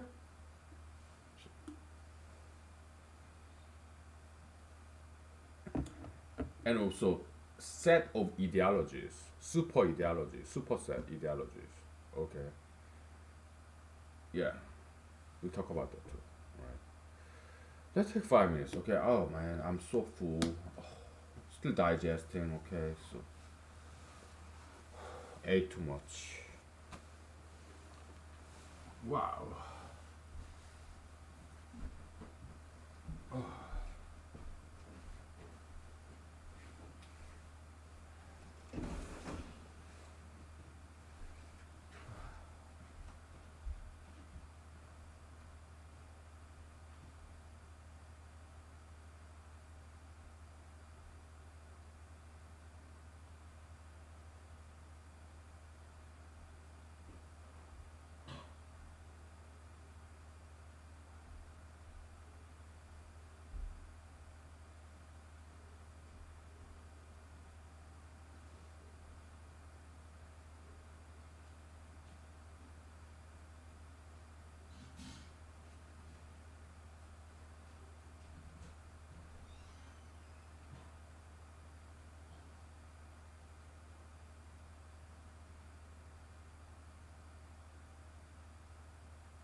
Okay.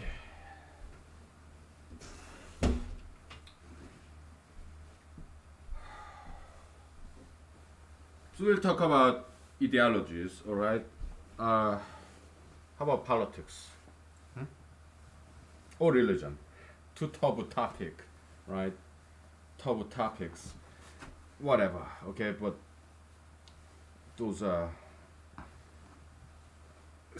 like archetypal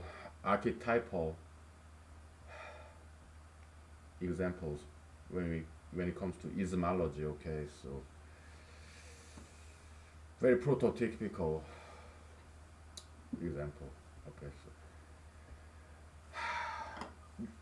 republicanism or conservatism or conservatism, right?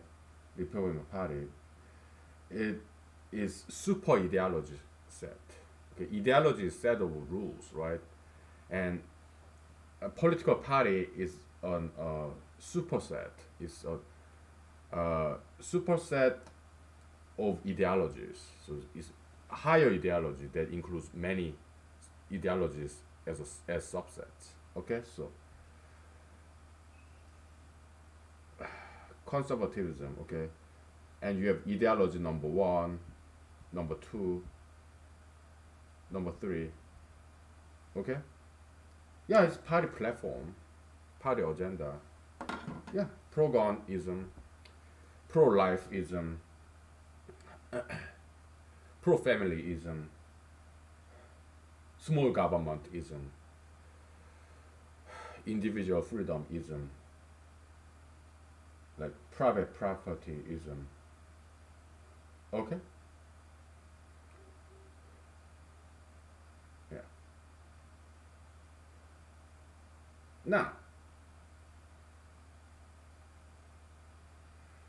I'm running for president, okay? In Republican Party ticket, of course, it's only on paper. Why? Because they're not going to have any primary, all right? They just put President Trump back in there as a party candidate, which I think is a big mistake, okay? But even if they have Republican Party primary, if it's Senator Mitt Romney, Senator Marco Rubio, Senator Ted Cruz, or some Republican governors, okay, I won't be in that primary. Why? 'Cause I'm not established figure, okay? I haven't earned to be up there with those giants. I'm just a small guy, right?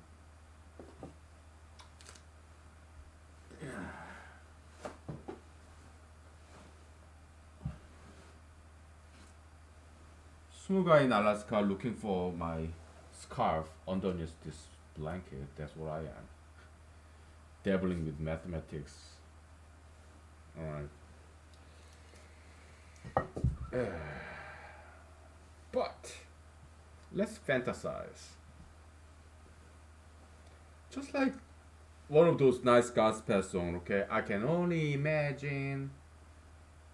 Sure.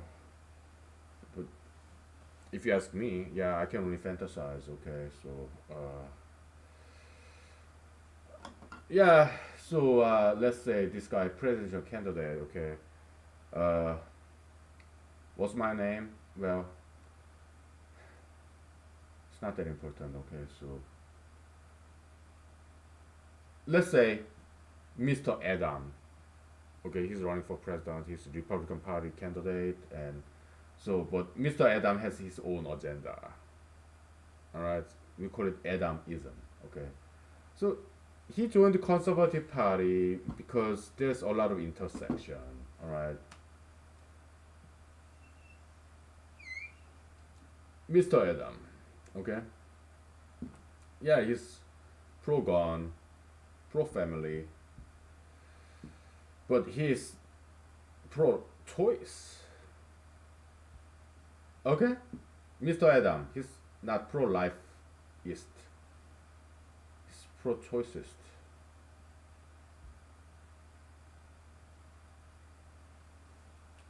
We'll rename this guy, okay? Republican Party, Republicanism, okay? So,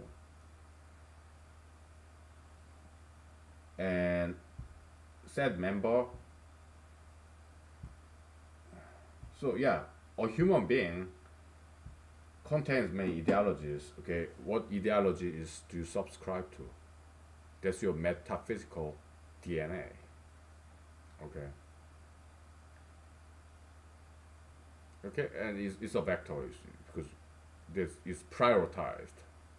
High priority, low priority is well ordered vector. Okay, so but we'll just call it a set. Okay, it's just for simplicity. So pro-lifeism, pro-gunism, pro-familyism, but Adam he's pro-choice. East. Okay.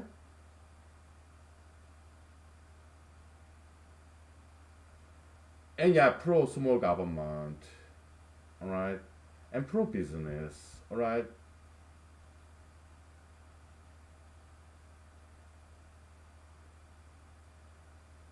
So there are a lot of intersection, and that's why Mr. Adam joined Republican Party as opposed to Democratic Party, where he has something in common.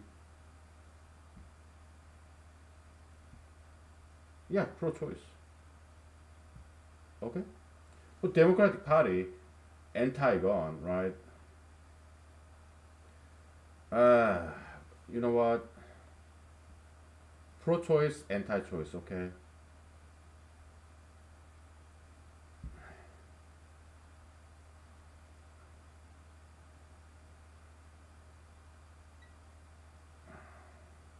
Okay. Democratic Party anti-gun, not anti-family. How about we call it H? Okay. Anti-gayism, anti-homosexualism. Okay. So Democrats, yeah, pro-homosexualism, and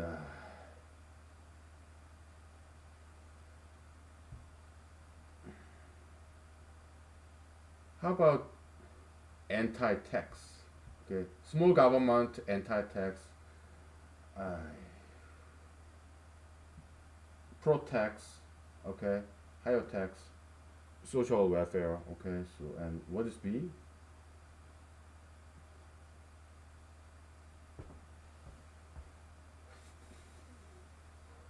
Pro-business, right?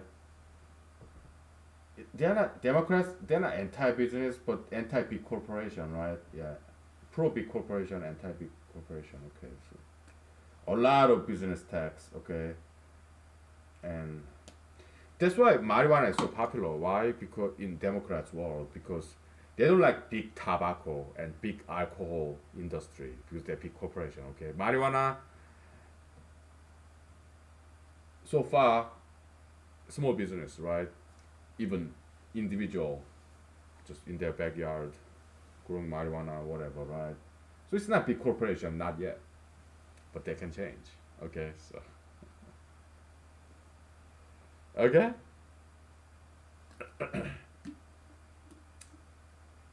so yeah, Adam agree with the Republican Party more than he agrees with Democratic Party. Okay, that's why he joined the Republican Party. But he doesn't understand. I agree with 100% of Republican platform agenda. Okay, litany. Yeah, he agree with Democrat. Yeah, pro-choice. Okay, and he's also pro-international, pro-diversity. Okay, like Republicans, they are nationalism, so that's minus internationalism, anti-internationalism. It's like more like a chauvinism or nationalism. Okay, but Democrats, they are internationalist, cosmopolitanism, right? Pro-trade, international, and appreciation of diversity. Okay, so okay, yeah. So there you have it. Does it surprise you? There's not a single thing that Republicans and Democrats agree with. Does it surprise you? It's a good thing. It's a diversity of ideas. Yeah, like matter, antimatter, right? Yeah, like in physics.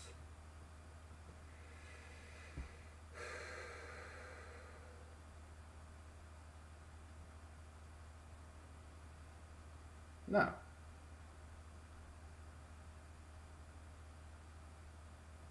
Adam has some his own idea that's not neither in Republican Party's agenda nor in Democratic Party's agenda. Like Adam loves mathematics. Democrats, Republicans, I mean, it's not in their party platform. You go to their websites, you're not going to see a single mathematical formula in their party websites. Okay, so. But Adam, huge advocate of mathematics. Okay, so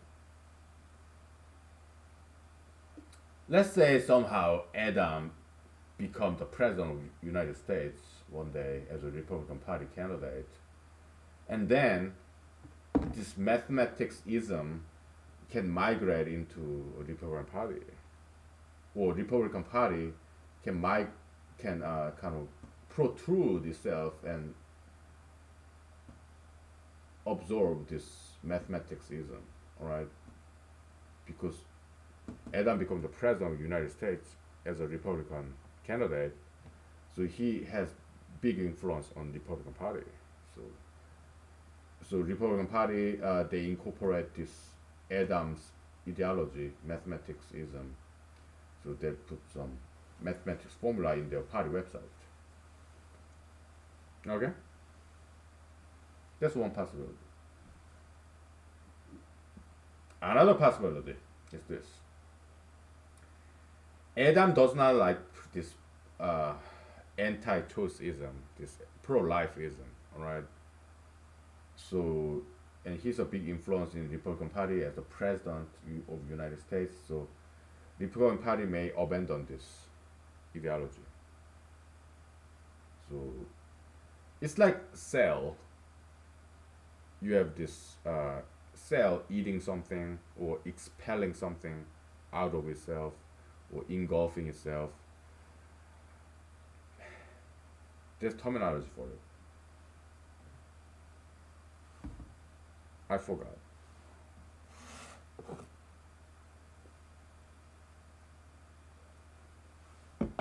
Cell biology. It's been a long time ago. Let me try to look it up.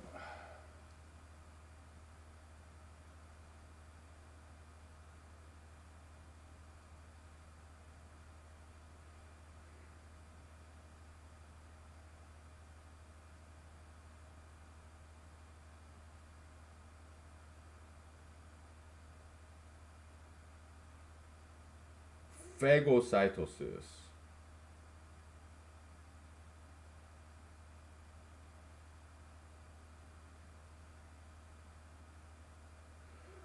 What's the opposite of that? It's like ectocytosis or something?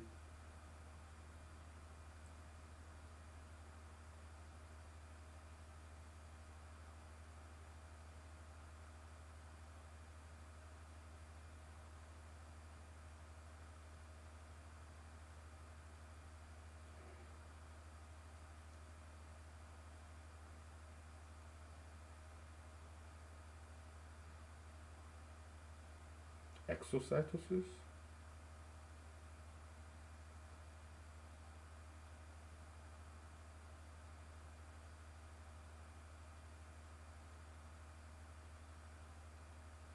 Yeah, exocytosis, phagocytosis. Okay.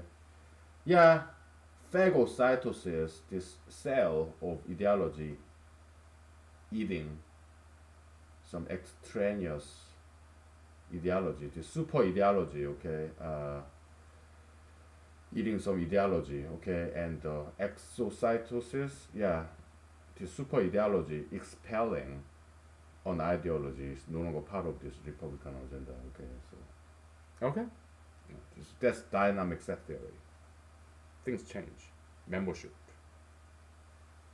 Okay. Yeah. We'll take 5 minutes break, okay? Oh, can use some break.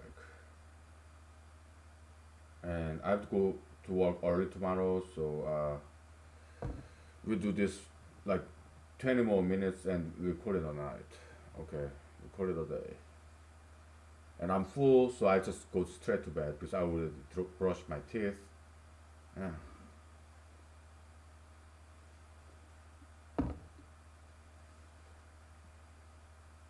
Okay. All right. Take 5 minutes.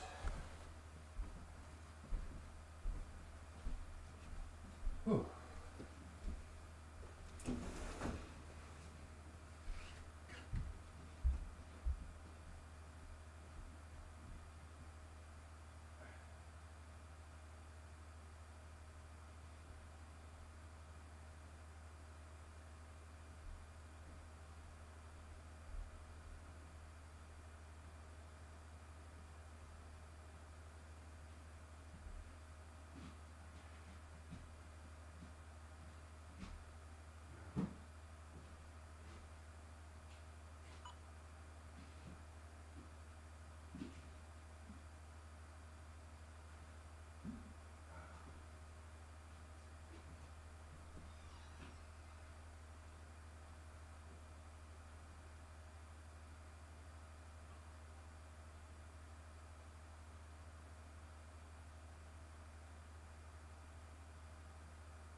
Okay, so best scenario is this, okay?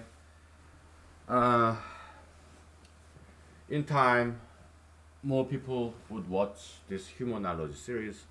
Maybe, perhaps after I'm long dead, okay?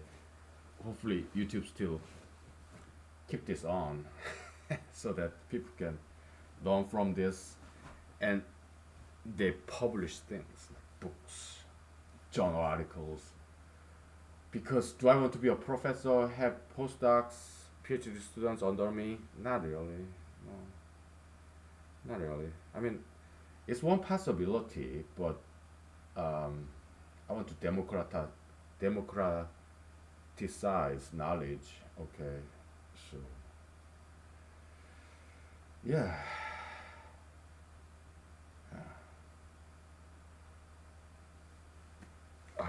You know, we're done with this, so let's just put the boards behind us and we'll talk about something else and then we'll call it a night, okay? So, I'm tired. I'm sleepy. Alright.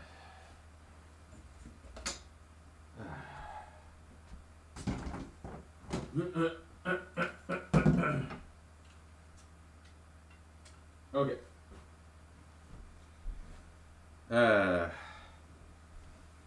what do we talk about? I have no idea. I have no idea. Okay. So I read this some MIT magazine online that they talk about culture and stuff. Maybe some science. I don't know. So they said something. Obviously, this writer in this some MIT magazine, said something like, yeah, in this coronavirus situation, you know, yeah, people get together online or telephone, email, you know, good old friends and families, okay? So the writer said in the MIT magazine, the author said, like, yeah, this is like this kind of crisis bring people together actually. Yeah, that was very good observation and very true. So I was impressed. Yeah, very well written article. Yeah. So because I think this person knew knew about this Book of Revelation a little bit. Okay, so because in Book of Revelation, what the way they Saint John, Jesus' favorite disciple, maybe second favorite, maybe Peter was the first favorite. I don't know. Yes, so Saint John, Jesus' disciple, author of the Book of Revelation, and not just him. Even Jesus said that at the end of the world, love will disappear, love will get cold. So, but I think this MIT magazine author of this article was kind of mindful of that. Okay, so that was my guess. Okay, it was very very nuanced. Okay, so basically, I think that author's point was the Book of Revelation or Jesus, you know, end of the world, people's love disappearing. Maybe that's not true. Okay, just look at this coronavirus situation. It's kind of doomsday prophecy, right? Secular. But yeah, people actually brings people together. I mean, not physically, but metaphysically with cell phone and email and online and whatever. So people kind of get drawn to each other during the crisis, as opposed to people hating each other and hearts getting cold, love disappearing, like Jesus said, Book of Revelation said. Okay, that was very interesting observation. Yeah, I liked it because part of me is very much secular. Okay, I'm not just Christian. I'm half Christian, half secular. Maybe 51% Christian. Just like I'm more than 51%. Okay, yeah, I'm very much Republican, but at the same time, I'm very much liberal too. Okay, maybe 51% Republican, 49% Democrat.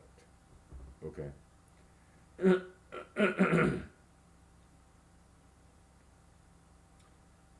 Yeah.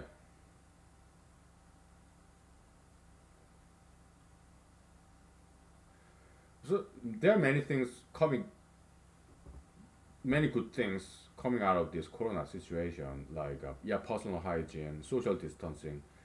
I like that. Okay, and now people don't call me germophobic anymore. Why? Because I do. I have always washed my hands, my face often.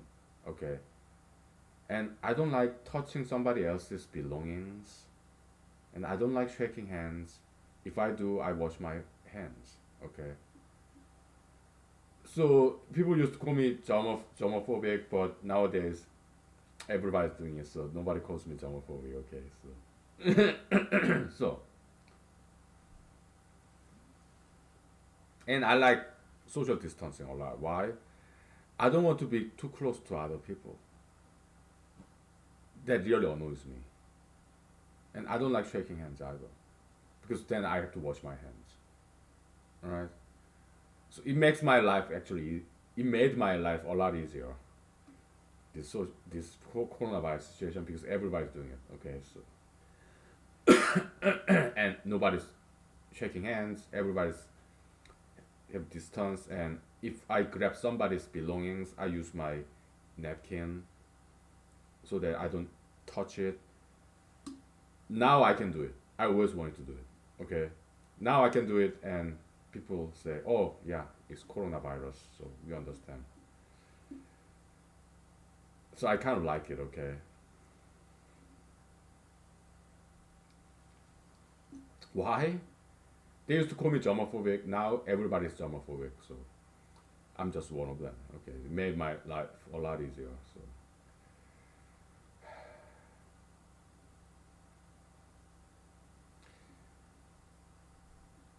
we're gonna take 5 minutes break. I need some vocal rest. Okay, we get back. We keep talking. Okay. Yeah, coronavirus. What else, right? Yeah.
Okay, we're like 10 minutes left. So when I was young, I mean early 20s, I was in Madison, Wisconsin, and I had my friends, and because I was kind of like, my English was bad, so in and out of school, okay. And I met some friends on the street, okay. Yeah, and yeah, I did hang out with them, okay. So yeah, they're cool people, fantastic people, okay. So and they're very nice to me, okay. So kind of hippies, right?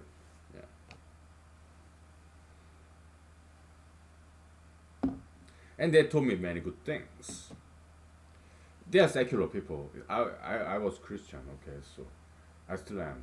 So I would tell them, hey, I'm a Christian. I believe eternal life. I think I will live forever and never die because I believe in Jesus. And my secular friends, they didn't like that, okay, so they said, oh, brother, that's not how it is. So they taught me a lesson, okay? Yeah, I mean, I can die tomorrow, the day after tomorrow, or tonight.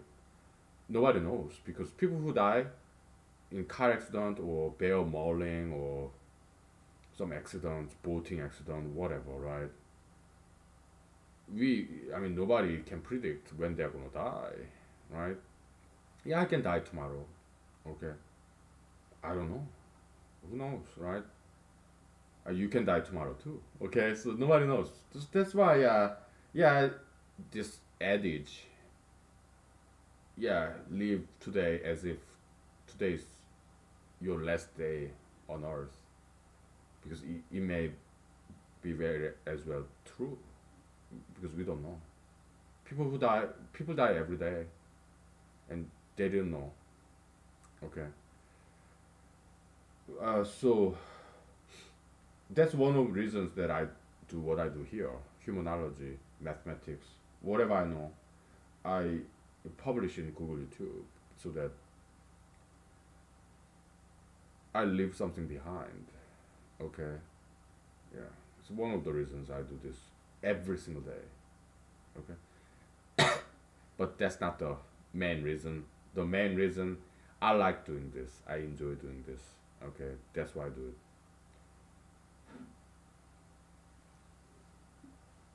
Yeah, me possibility of me dying at any time. That's not the reason at all. That's just afterthought, really. Okay, I do this because every day, because I love doing this every day. Okay, so yeah,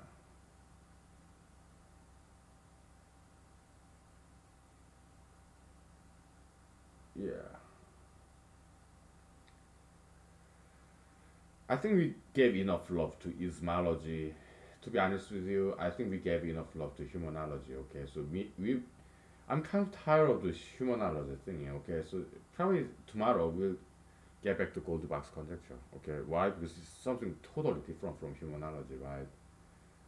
Yeah, I didn't really miss it, but it's something different. So it'll be refreshing.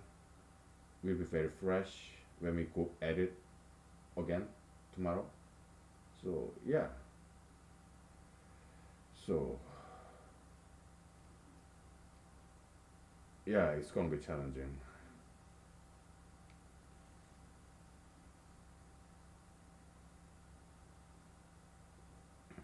Did I write down the findings over there? I hope I did. What's the last thing I wrote down? Mm, yeah. No, I think so. I think so. Okay, let me take a picture of that Venn diagram over there.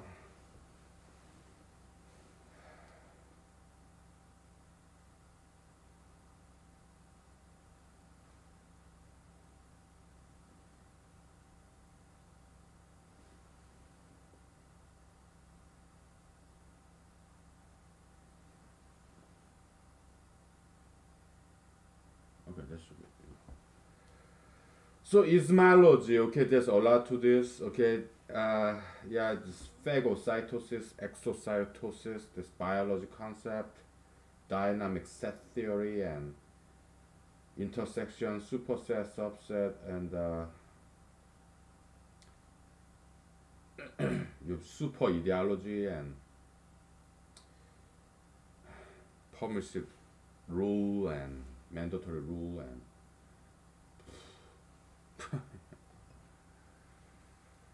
we're done with that.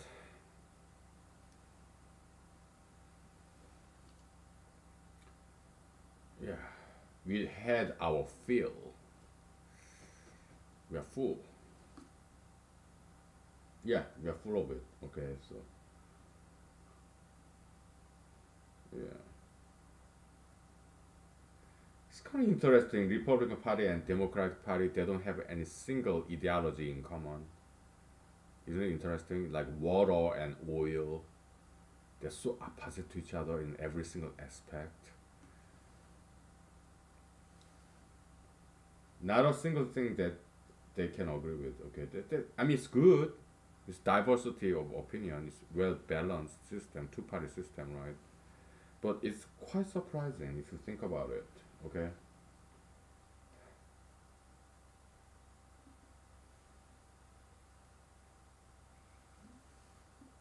so in human knowledge, there's seven metaphysical. echelons, hierarchy, right? God, angel, ideology, human, animal, plant, object, right? So, uh, can human being be more like angels, be above ideology? Uh, Kinda. So that's the tolerance, love for your enemy, like Jesus said. Okay, you are not subject to this ideological rule. You're going beyond it, so that you love your enemies, even if somebody disagree with you. You still love them. You still hear them out, tolerate them. Okay. Yeah. Religion is about going up, next level. Be more like God. That's purpose of religion, all right? And be further away from animal, bestial level. That's why Buddhists they practice vegetarianism, and secular people, yeah, veganism, right? Buddhists they don't use any salt, spice, okay?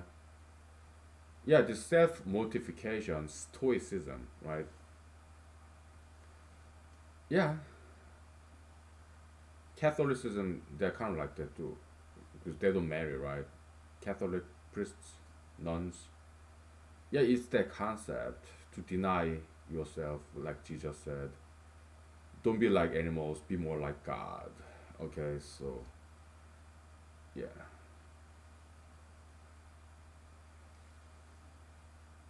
So that's what we do in humanology. We combine everything: religion, science, mathematics, biology, politics, philosophy. We combine everything. Okay. So, yeah, human. This brand of humanology is about everything. Yeah, it's kind of theory of everything. Unified theory.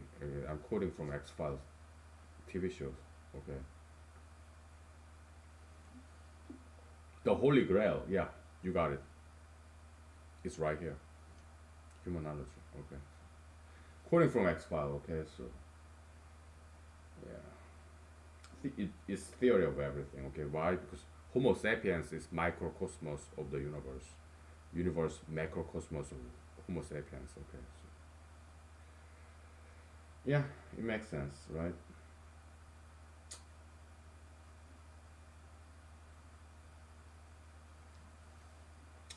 We are witnessing history in the making. Okay, so this is something very big. Okay, so